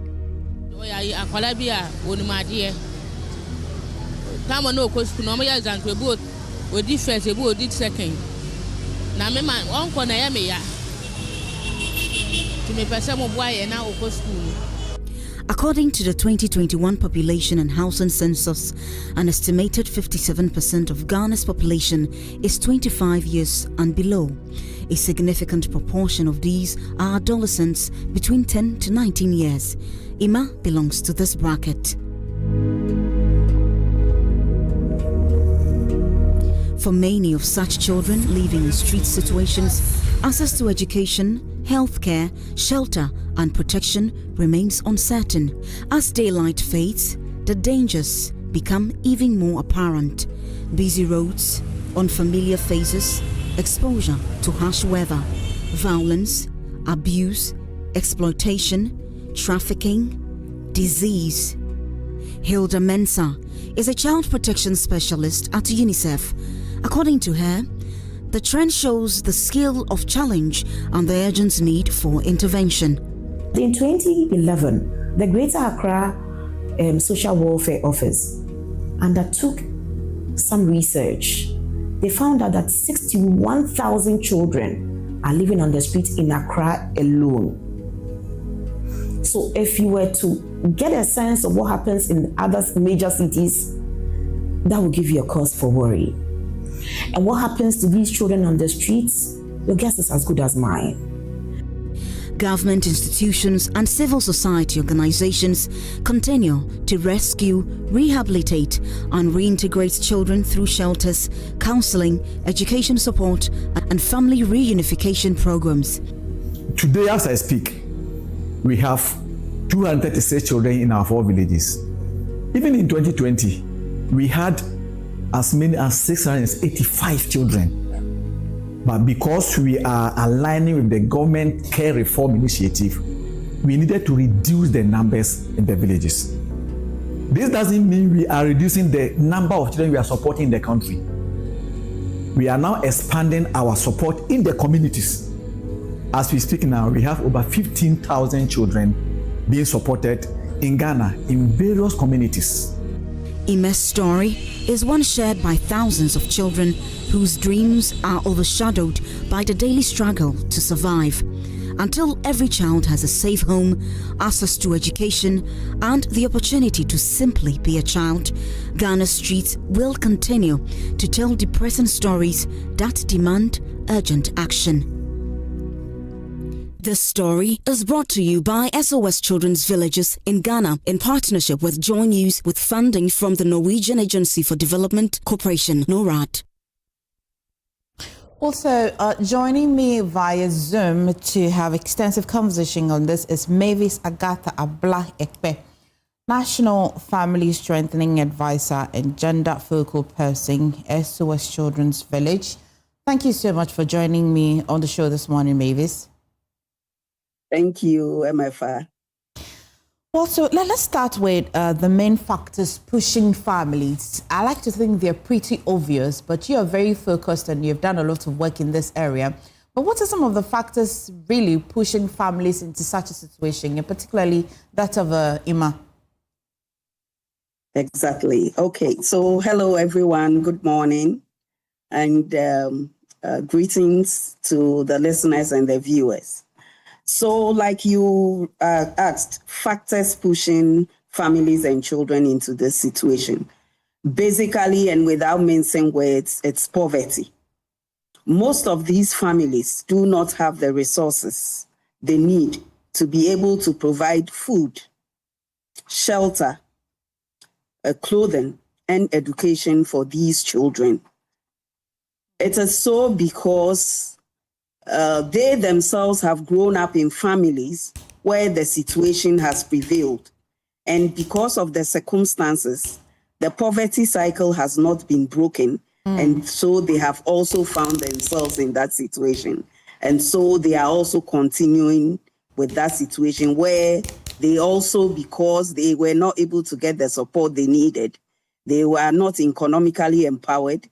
And so they are also not able to provide for their children. So basically, it has to do with poverty.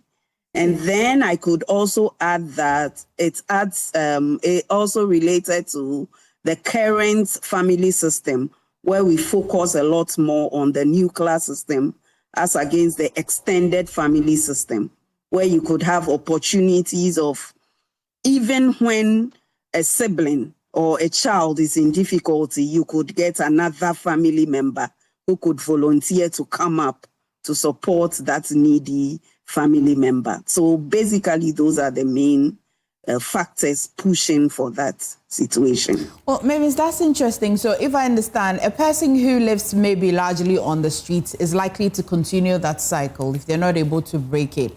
And also, I quite remember growing up, we were raised by community, extended family. They would come in to help. But for whatever reason, that seemed to be broken. Would you confirm that for me? Would you say that seemed to be broken? Something has gone wrong? Very much so.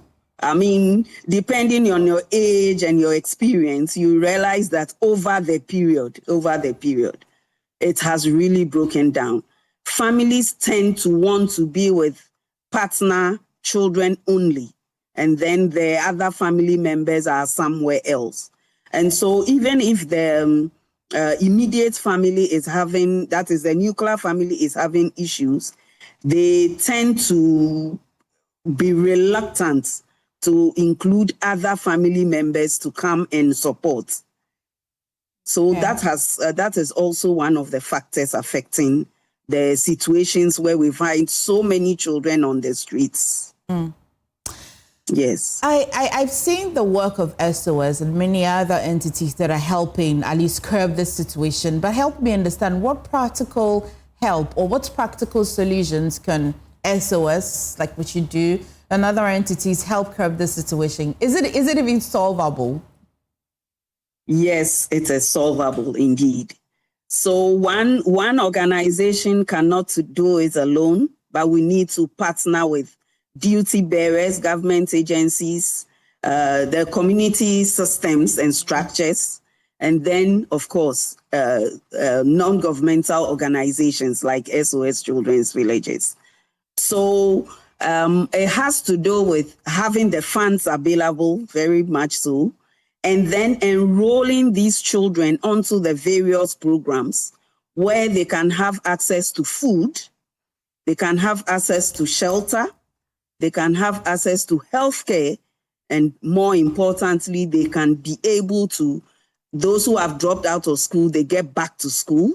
They are supported to stay in school.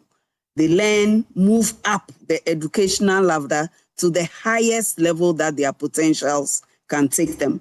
And so with coordinated support from all the various stakeholders, we can get many more of these children off the streets.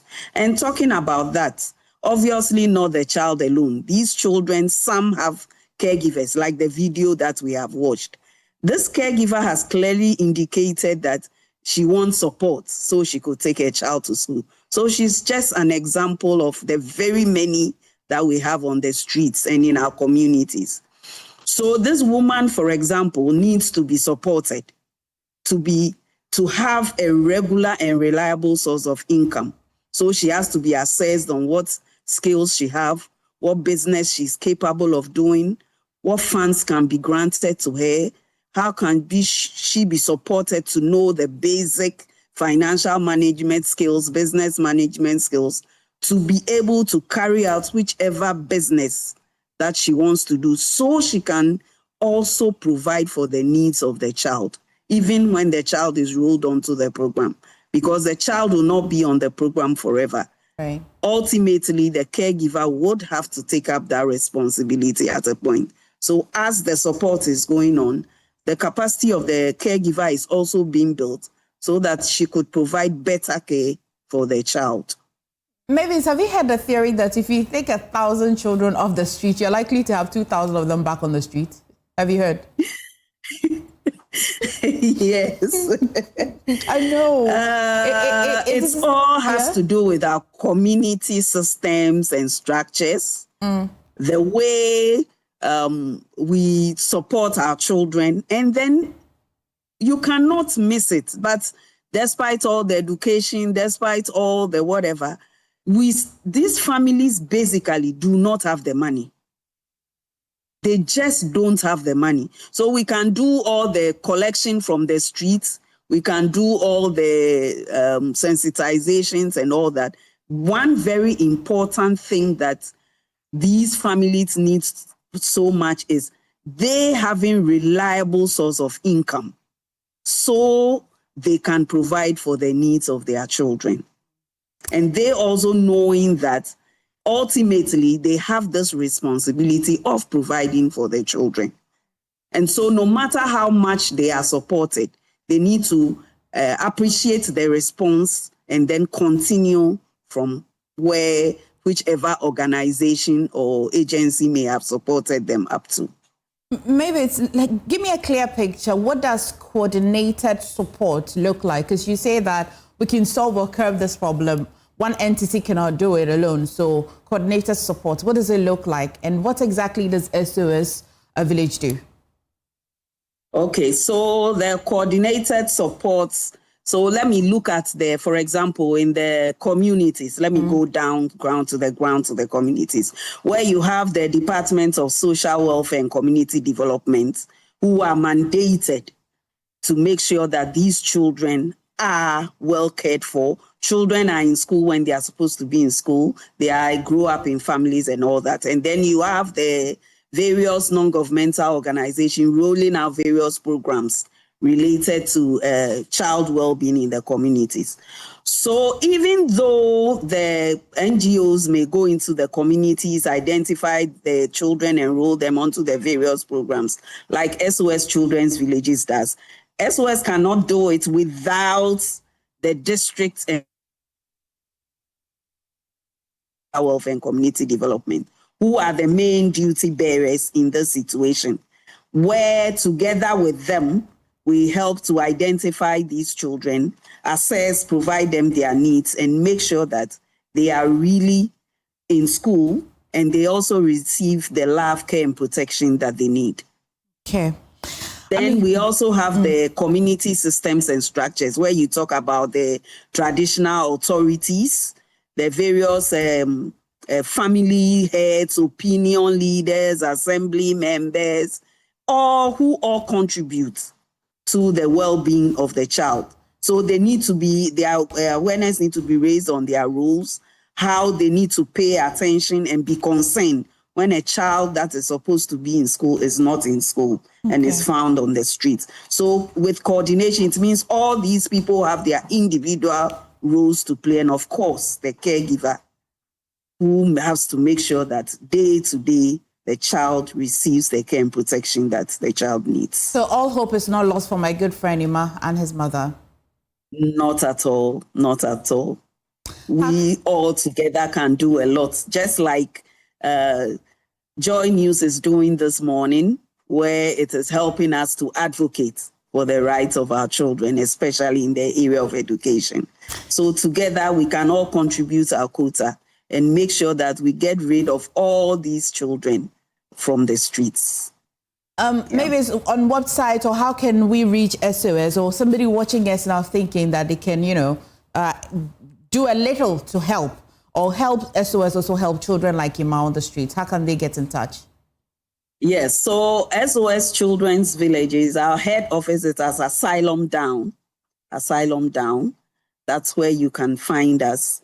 Unfortunately, I don't have the that's fine. Numbers. Yes, I don't have it a bit ready. later. Yes. But SOS, yes, we could share that later, and then you could help us with that. But we are located at Asylum Down, SOS Children's Villages, Accra, Ghana. Yes. Mavis, thank you so much for joining us today, and at least giving us a tad bit of hope that Ima hasn't lost it all. Thank you so much. Exactly. Thank you so much, and it's my pleasure. Bye. You're watching the AM show. Please stay. There is more. Quickly, let me tell you about this admission opportunity at St. Andrew's Group of Schools Calling. Admissions are open for SHS 1, 2, 3 in our campuses at St. Richard's SHS, Asenfosu, St. Luke SHS Bankisim, St. Benedict SHS Seshi, Asawenso, and Lighthouse SHS New Edubiase, Mount Hebron College, Dunkwa Onofe, Golden Gate SHS Shama Takrade, St. Andrew's SHS Teshi in Accra here. All of our schools are part of the government-free SHS program, so if you're concerned, that's it. DHS graduates should choose any of our schools in the portal. All our schools operate boarding system, and we do all SHS programs. Take a pen and a paper and write this number down: 0244 696911 or 020-789-1004. Take the number again: 0244 696911 or 020-789-1004. It's also under free SHS, so go on and apply. Well, please stay. We still do have that very important conversation on how you or entities can help support or finance our education in this country.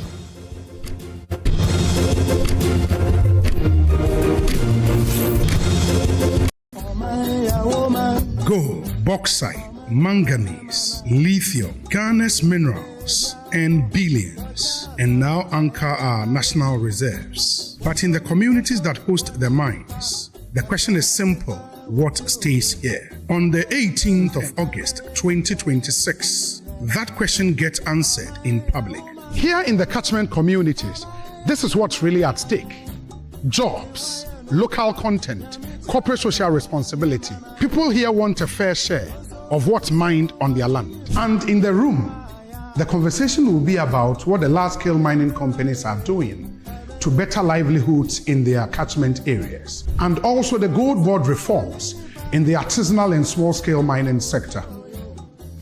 And finally, the signing of the catchment charter, which will put all these commitments into writing. The National Mining Dialogue 2026, rethinking the social license to operate. Regulators, large-scale mining companies, small-scale mining companies, gold buyers, traditional leaders, and host communities, all at one table. Live from Kempinski Hotel, Accra, on Joy News, Adom TV, and Asempa FM, and all our social media handles. Chairperson for the event, Gamanche, His Royal Majesty, King Takite Kuchu II. Special guest of honor, Dr. Julius Debra, Chief of Staff to the President of the Republic of Ghana. Special guests, the Honorable Emmanuel Amakofi-Boa, Minister for Lands and Natural Resources and Member of Parliament, Elembele Constituency. The National Mining Dialogue will be held on the 18th of August 2026, 12 p.m. The National Mining Dialogue is powered by Akosua on Asempa FM in collaboration with Semis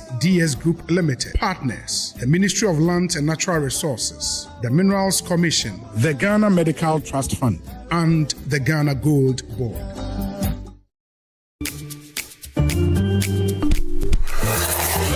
Hey buddy, it's me Azar. Yeah, me now they see. Hey, you look fresh. Wait till you see what's inside me. Azar, freshly made inside and out for greater coverage and colors that last longer and beautify your walls, spaces and places. Azar, no size. Go ahead, buy now. Azar, #1 from Azar Group since 1921. Finding my dream apartment in just 2 days was a breeze with 7terragh.com. Looking for your next home, the perfect piece of land, or the best commercial property for your business? Are you worried about sending money home for property and finding nothing when you return? Well, worry no more. 7terragh.com is just a platform to find prime lands, perfect properties, or vibrant real estate development at the click of a button. 7terragh.com is your go-to property listing platform that allows you to register, list, rent, buy or sell, and connect with correct agents. With our AI-powered smart search, personalized dashboards, verified agent connection, and interactive property maps, all your property needs have been made easier. Check us out on 7terragh.com or contact us on 0302-998-246 or 0561-032-252. 7terragh.com, powered by MNC Properties.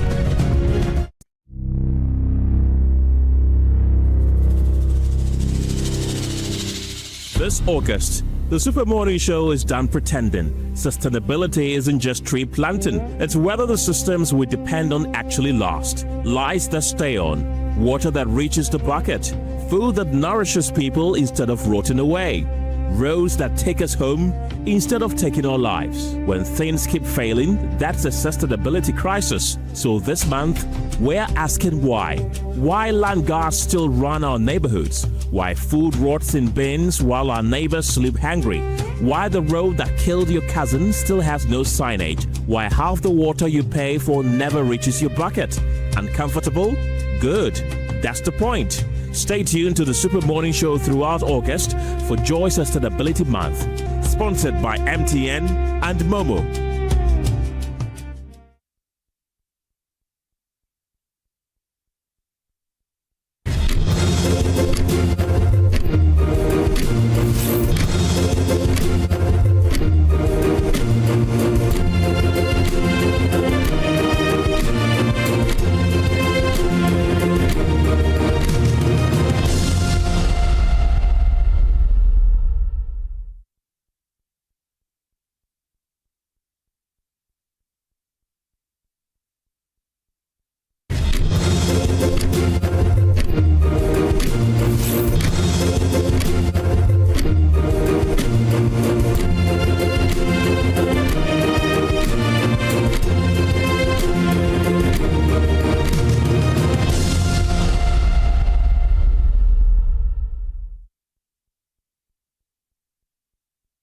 Well, thank you so much for staying. Let's have this very important conversation from free SHS and infrastructure to teaching and learning materials and the needs of vulnerable children. Education requires very sustained financing, but are we spending enough and are we spending effectively?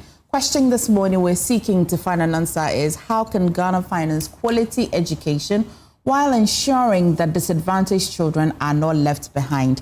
And this morning, joining us to find some answers to this conversation is Adjoa Amankwa Boating Napia, Deputy Director, Get Fund, EFPI, and of course, don't lose me yet. Stay with me. We'll get explanation to what that is. And Shine Akim Tosu is Senior Manager at Get Fund EFPI, and also joining us is Balen Aful, Principal Manager Corporate Affairs. Lady, gentlemen, good to have you in my studio. Good to have us. Thank you. And a very special one to you, Shine. It's good to have you in my office and in my studio. Thank you.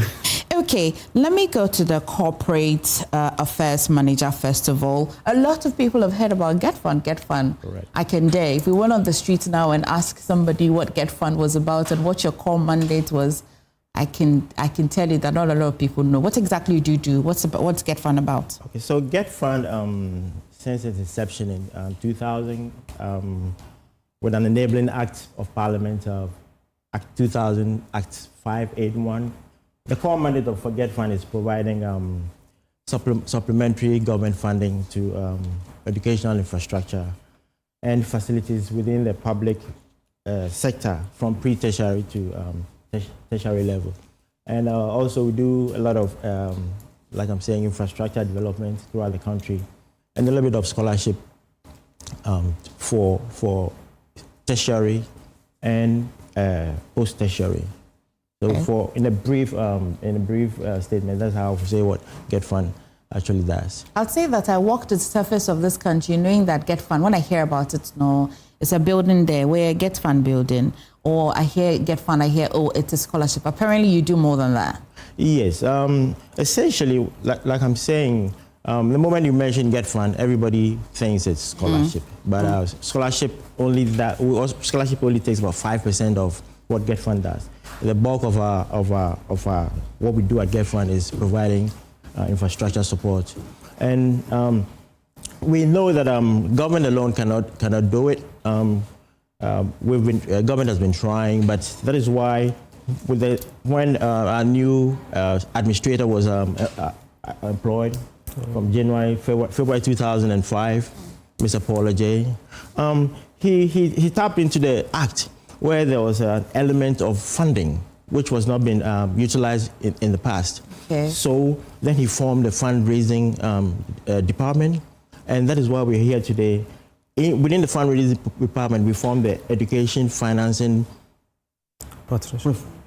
initiative. Okay. That's why we're here today. Okay. And that's what my other colleagues will be talking about. Which will mean that a lot of people watching it will be the first time hearing. And Adjoa, you want to tell me what exactly? Do you have a way you say it's the abbreviation, or you mention it one by one like that? EFPI? Yes, EFPI. Okay. So Education Financing and Partnership Initiative. Okay.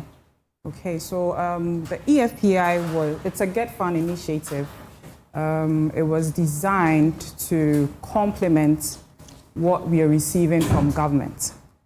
So I would like to state that the EFPI is not there to replace what government is giving us, but it's only there to support what we're receiving from government. Okay. Yes. Okay. But Shine, so what are the major areas this particular initiative will be focusing on? Okay, so just to add to what I just said, EFPI is not taking what government is already doing, as adding on to what government is already doing in terms of education financing. So EFPI came about when we needed to do specific projects. And talking about specific projects, we have a lot of deficit in the system. As we speak, we have close to about 5,000 schools still under trees. The government has done a lot, and we're still doing our best. EFPI came on board to serve as a platform to mobilize funds to support education nationwide. And talking about this, we are looking at building infrastructure in terms of classrooms, helping TVETs, improving our STEM education, and also adding to essential needs in terms of furnitures and other educational essentials. That's what we are here to I'll come back to you, Adjoa. Let me come to you. Right. So we know that Get Fund, government has always allocated resources for a lot of projects. This project seems to suggest to me there are gaps. And with this initiative, hoping so what I would like to start with the fact that the Get Fund levy remains a vital part of the support we get from government towards education. And Get Fund utilizes that support a lot. However, yes, I will say there is more that can be done. That's why the EFPI initiative was introduced. So this is just to bring on board the private sector, alumni associations, religious bodies, individuals, try and support and add on to what government is doing. Okay. Yes. Okay. Let me come back to the corporate affairs manager. Somebody watching me this morning probably would have shivers down their spine. I hear you say that it's not to replace what government is doing. Correct. But should we be worried? Is this an indication? Is it a signal that government is not able, the center cannot hold? So that must be a misconception, like you rightly said. Government is doing a lot already in the area of education, and it is always in support of the initiative that the president is putting in place, which has to be advanced and adequately supported by everybody. The figures that Shine just put across, it is staggering when we look at the deficit we have in infrastructure. We go around the country, and it is worrying, the kind of schools that we see, the kind of infrastructure that we see. It is not befitting education, the promotion of education. So it's not to say that government is not doing enough, but there is a lot more that can be done. There's a lot more that can be done, and that is why we think that we should launch this drive to support what the government is actually doing. Okay. Now, Shine, back to you. This sounds like you have to be talking to multinationals or big companies, or if you're looking for partnership, because this number that you quoted there is large, 5,000. The deficit looks really scary.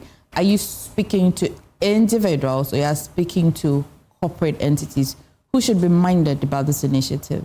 Okay, thank you for the question. The EFP Education Financing and Partnership Initiative has already started. It's actually part of the government's initiative, His Excellency George Dramani Mahama, and our Administrator Paul Ejay. Now, we have started work already, and we've called on some corporate organizations. We have the likes of Saka Homes coming on board through us to build 250-bed dormitory for his alma mater. We have the likes of Full Trade supporting us with an amount of money to buy some educational essentials and a whole lot. We still have a lot coming in, but as my colleague said, the deficit is still ongoing. The population is growing. School population is growing. Demand on existing infrastructure is not. Though the government is doing it best, it's still much to do. So we are trying as much as possible to bring on board all corporate organizations, development partners, and individuals who, in their own way, want to support education in their own small way. We are calling everybody to come and support education in Ghana. Adjo, but I'm just sitting here thinking, a company is watching, I have the resources, I can build a school, I can provide materials. Why do I need to partner with EFPI? I can do it on my own. Very true. However, what the EFPI seeks to do is to provide a structured channel. So a company can say, okay, out of my CSR budget, I want to build a school somewhere in my catchment area. Let's say it's an oil company. Probably where you're taking that school will not serve the needs of the kids there. Even transportation gets into this, where you want to go and put a library or something will not solve the problem of the people in there. So the EFPI, through Get Fund, will be giving you a structured channel where we have requests from these constituencies and MPs of the needs or the schools or schools that have to be worked on in their constituencies. Yeah. So if you come through Get Fund, we tell you that if you're building a school in area A, it's going to serve this purpose or solve this problem. Okay. Mr. Afo, yes. Me, I have my money. I say I can build and do my projects. You have convinced me. You are a child of government, and I have trust issues. So how are you ensuring? What are the mechanisms? How are you following the money? That's the contributions, the partnerships, whatever it is that a company is giving to you, it is used for the intended purposes. And I'm going to hold your word. I'll defer that to Shine. Okay, yes, okay. I'll defer that to Shine. So, every contribution made to Get Fund doesn't go free. Our major benefit we are giving to our donors, actually, let me say, we have been mandated by GRA, the Ghana Revenue Authority, to give back to those who donate, that at the end of the day, whatever they donate through their CSR activity will be taken out from their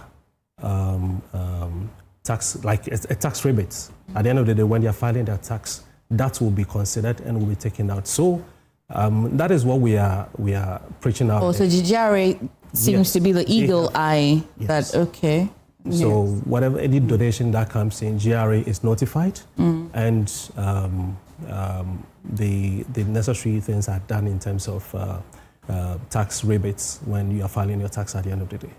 Education is one and is whole, but Ajwa or Mr. Alfoli can take this one. How are we ensuring that, considering how CSRs are done in this country, we're not duplicating projects, we're not seeing things that could have been avoided? I mean, this already exists in a certain catchment area, but it's nearly duplicating. I see that you said structured. Will the structure that you're talking about solve this concern? Yes. Okay. Yes. So when you're coming through Get Fund, that means there is a need somewhere. Yes. So we give you that direction or that platform. So whatever you're doing is actually going to solve a problem or impact a life. What do entities get in return, apart from the satisfaction of giving so education? like Shine mentioned, we've got the tax incentive. So you get to enjoy the tax incentive on your corporate tax. Will I have my brand on this? Yes. Now, yes. So we have brand visibility. Okay. Blow you out. I mean, you become a partner of Get Fund forever. Okay. So the publicity goes on and on. Okay. Yes. I see that you're introducing a new concept, build your own. What does that mean? Okay. So under the EFPI initiative, we have something we called Build Your Own or Build and Adopt. So, we have something called Build Your Own or Give It Back to Your Alma Mater. Oh, okay. Yes. Okay. So this, like what Saka Homes is doing. That's an example of Build Your Own. So we are appealing to alumni of institutions to come back and give back to their schools. Okay. So like Saka is doing is a clear example of Build Your Own. Okay. So he was in Achimota School and decided to go back and give back to Achimota School. So we are trying to appeal to more alma matters to do that. Okay. I mean, for the purpose of this conversation, our observation is made that it looks like only the alma maters of big schools seems to have their former students going back to build. The Mangwasi schools, I don't know why. Is it that you're not making the partnership juicy enough or attractive enough for them to see? Because this Saka Homes is becoming very notorious for building for only Achimota. Okay, so as rightly said, not to say those who attended Mangwasi school are not giving back. That is why EFPI is on board. We identify those schools that are in those deplorable states, in those areas where are not visible and their old students are not getting there. This is where EFPI comes about to identify those schools and bring in the needed support that they need. Okay. For instance, we had a donation from IPMC. IPMC is on board to build 5 ultra-modern ICT labs for us. Yes. Okay. Aside that, they've supplied us with sub-solar lights that are going to deprive schools that they don't have lights and all that. So EFPI identified those schools. Then we send those donations to that school. Okay. So it is not totally taken out because if you are coming from a very good school, you give back to your society. It is not that. But so to add to what Shine was saying, we're working with data from Ministry of Education. Okay. We have data on the needs of every constituency in the country. So we target our provision towards where the needs are. Okay. So it's not like we are giving more to one area like the upscale schools that's against the not too popular schools. So okay, I'll jump back to you. So for the structure, for example, if an institution decides that for this school or this catchment area, that's what I want to do, are you able to convince them that I see what you mean, but let's go to say Western North Okay, because so though it's not your catchment area. Yes, very true. However, we give the donors opportunity to choose where they want to, how do you call it, impact. Okay. Because you can go to a donor and he'll tell you, oh, I went to Mangwase Secondary School. You can't force them to go and build in Kenya Secondary School. So if they tell you they want to go to Mangwase, we'll need to now find, unfortunately, we always have requests from almost every school. Yeah. So we find. Did you have Malco girls on your list? I'm sure. I'm sure.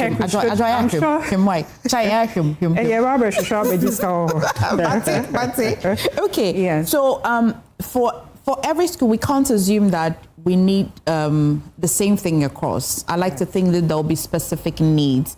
Are there no-go area kind of projects that you don't take, or you do everything at all, any kind of construction or any, before we go to materials and furniture donation conversation, is it anything? I asked the school, let me contextualize the question very well. For a certain school, they'll say that, oh, maybe this one there, it's government only. We can't allow a private entity to help build a particular facility. Do you pick and choose, or it's just anything at all that you can build? Is there clarity on my question? Yes. If I can. So maybe you. What type of projects in schools? Okay. So dormitories, kitchen. So we have a need assessment system that that is categorized by locations and regions that we work with.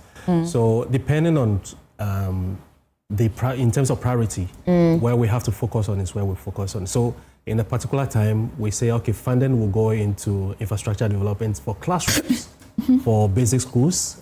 At a point, we do that for, let's say, dormitories, schools that have boarding facilities, but do not have enough boarding facility for their wards. So it comes in priorities in terms of the needs that we have. Okay. Well, what's your data saying about furniture for schools? Well, it's a lot per the statistics that we have. We have over 2 million deficits in the system. And as we speak, we have done our best. We have ordered for over 400,000 since last year. We are distributing that, but we still have a lot to cover. So that is why this call for appeal for furnitures, it's on board. And it's actually the government's call to actually eradicate the wooded desk from the system, thereby replacing it with what we call the mono desk. Any other idea? Mono. Like metal. So the whole idea is to phase out the wooden desk. The wooden metal. Very comfortable. And it's very durable. Very durable. Foam, but it's very comfortable, very durable. These ones can be refurbished, unlike the wooden that you should see the videos from the flats. Yeah. You know, a lot of the desks got destroyed and all of that. Yes. So these desks will serve a better purpose for our students. And this is address my question about whether we can donate new furniture or used furniture. And they also me to you because okay metal they mean use metal furniture baby. Must all be new, must all be all new. It has to be because this is not like clothes where you can say brony way. So we don't know what used furniture will be like. You know, there might be bed bath infested. So we don't. It has to be. It has to be new. And then we are also appealing to furniture companies, you know, that probably does not their line of business, but if they can try and create these things for us, for the students, we'll take that. Okay. What about ordinary Ghanaians like me? Me and my friends, we're very ordinary. How can we? So we have, so with ordinary Ghanaians, as you put it, myself and everyone here, so we have a payment platform. Okay, that allows every ordinary Ghanaian to contribute whichever way they can. 1 CD, 2 CD, we'll take it. Yeah. So we can you put it up? So a QR code will be shared on the screen. What the QR code nearby? Yeah, we did. A QR code will be shared on the screen. That we are saying every little donation you have to support education, we accept. You know, at the end of the day, the 1 CD, 2 CD that you are donating to support education. Imagine if every Ghanaian 10 million of every Ghanaian donate 1 cedi a day. That is 10 million cedis. I think we can, because some time ago we're going to donate one for National Cathedral. Oh, okay. Our website. Okay, lovely. Lovely. Yeah. So anyone who wants to donate, you go on getfund.gov.gh. You can make your donation through there in any form, any amount we accept. At the end of the day, we are trying to make sure that education in Ghana by 2030, we move schools under trees to a modern day classroom that children can compete globally. By 2030, Shine, this your 5,000. When we circle back and maybe on a bigger table to have this conversation, by how much percentage would you like to cut it? In your Kinti, your expectations or your desire? I won't sit here and say we will finish. We can't finish all the 5,000, but our hard work will speak for itself. Okay. That is why we are open to corporates Ghana. We are open to philanthropists. We are open to the development partners to come on board. We are doing a lot. We are going to go even outside the country to solicit for funds to support education in Ghana. By 2030, I'm very, very sure we should be. Yes, significant strikes will be made. When we talk about the EFPI, Mr. Afo, when all is nearly said and done, what and how will success look like for the EFPI? Wow. You know, for the EFPI, it's a very new brand, so to speak.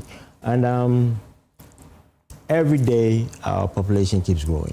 So that's though the needs of education in this country. Success for EFPI, I'm not really sure what it will look like, but we are really working hard. We are really working hard. I mean, it's like I said, it's a new initiative that was just launched. And it will take some time. It will take some time, but we'll surely get there. We'll surely get there. How are we hoping to make this initiative sustainable? And I'm sure you know where my question is coming from. Government in, government out. Get Fund exists, but this is an initiative that is under it, I like to think, or what I'm learning. How are you? It sounds good and nice, but may not sound good to somebody else. So how are we hoping that this initiative... So aside the EFPI initiative, the EFPI or fundraising is a department. By itself, that exists at yes. Get Fund. So people shouldn't be afraid that... No, not at all. Okay. Yes. Okay. So Shine, the way, the website, is that the only way, or we can... Plus, I know Shine, you can call me, I can give you its number, okay? Okay, so aside that, anyone who wants to donate can call this number. Okay. 050-865-2073. Tell them again. But it's a lotto number. Okay. 050-865-2073. And Joanne, you know that people in Abuchi, they have money. Yes. So Abuchi, those, yes. Those in Abuchi, you can reach us on our website. Okay. See everything EFPI is about, what Get Fund is about, and then we have a payment system or platform in there that everyone, near or far, can contribute to our cause. And transparency is assured. I mean, we are so transparent on the website. When you go there, every donation, it's monitored and for everybody to see what the money is doing. Yes. Is there any question I was supposed to ask you that I didn't ask? No. So you were asking. Okay. So you asked what EFPI is going to look like. Let me just put in layman terms. You know how we have the standing order with banks? So in a few years to come, we are hoping that every private organization, as part of their CSR, yearly, will be given back to Get Fund towards our education infrastructure and scholarships. Okay, Shine, you again, my attention. Yes, and as we're speaking, we must also have to emphasize that it's not taking what government is already doing. Government is doing a lot. We pray that subsequent years to come, government will give us a lot of money. Government to be happy if this initiative can actually solve the problem. It's in a minute form, but we are also bringing on board an additional resources to support education, to complement what government is already doing, because government is doing a lot, but in our own small way, we still want to bring on board some help to eradicate school cemetery. I like the little money idea. So you want to reiterate the QR code on the website. If you go to the website, the QR code is there, right? You can donate to that. So if you go to the website, getfund.gov.gh, you see a donate button. You click on it. It gives you the forms of donating to support education in Ghana, as well as the EFP. If you want to read more about EFP, when you go to the getfund.gov.gh, you'll see EFPI clearly there. When you click on it, it gives you all the information you want to know about EFPI. Okay. And also the donate button is there to support, to become a partner. And also, I forgot to tell you, EFPI is actually a partnership initiative. It is not just to take money from people, but we are saying any donation that you make to GetFund, at the end of the day, our partnership with you becomes stronger. You know, it's actually a government institution, a government initiative. But we are saying whatever donation that you give, we make sure you become a partner for life with GetFund. Okay, so go on. You guys don't disgrace me. I've put a QR code over there. I want Adra, Mr. Afol, and Shine to call me and say that, yeah, when we put up the QR code, you guys did what you had to do. So that's it. But for more information as well, you can go onto their website and then you can get more information. 30 seconds each for all of you. You can share your final words. What I would like to say is, like we've all said over and over again, EFPI is only here to complement what government is doing. Government is doing a whole lot. And without government, there will be no EFPI, I guess. So but we want everybody to come on board, individuals, corporate institutions. Let's all give and then help eradicate trees under schools under trees. Okay, has I just spoken for all of you, or you still have something to say? In as much as we are here to raise funds, or we are talking about fundraising, we also need to appreciate the good work the government is doing, as well as the Minister of Education, as well as our able administrator, Mr. Paul J. Thank you. Okay. Yes, so I would like to add to what Shine just said. We are fully in support of our Savant Administrator, Mr. Paul J, with this new initiative that is bringing on board in line with President's agenda. So, I mean, we're calling on all individuals, all corporate organizations who have extra to give to come on board and support this initiative to help the education industry. Pleasure to have had you in the studio, Adjoa Shine and Mr. Afol. So I've had Adjoa Amankwa Boateng Gapia. Have a nice name. Deputy Director, GetFund EFPI. We've also had Shine Akim Tosu, Senior Manager at GetFund EFPI, and Belen Afol, Principal Manager Corporate Affairs at GetFund. Thank you so much. We're wrapping the show, but quickly, looking ready for school is one thing, and being ready is another. Fresh clothes, new sneakers are nice, but is your laptop ready for assignments? Is it? Is your power bank ready for those long campus days? And when the deadline hits, is your printer ready? Compute Ghana back to school season is here to help students get fully prepared for the new academic year. Shop laptops, tablets, smartphones, printers, routers, headphones, power banks, small fridges, and more with exciting discounts up to 40% starting from now till September 20th. Parents, to get them ready. Students, it's time to level up. Compute Ghana back to school season. New school, new level. Walk boldly into any Compute Ghana showroom or visit ComputeGhana.com to level up. You can as well call them 0302-752-020 or send them a text 0243-143-143 for enquiries. Chalet, for level up or Compute Ghana, passion for technology. My name is Emefa Akosua Adeti. Let me say a special good morning to my friend Felix at Fiesta. Well, thank you for doing the watching. Please stay for Joy News Desk. It's been a pleasure.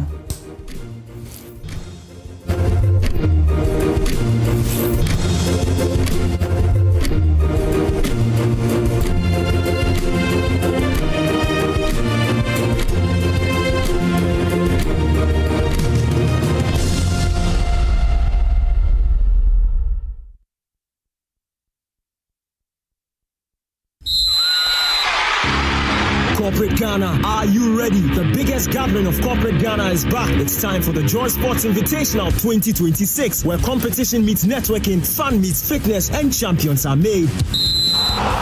Battle it out in football. Take your shot in the thrilling CEO penalty shootout. Test your speed in the lineman spoon race. Laugh your way through the unisex sack race. Pull together in the tag of peace. Show your accuracy in the female penalty shootout. Flex your strength in the arm wrestling and enjoy many more exciting activities.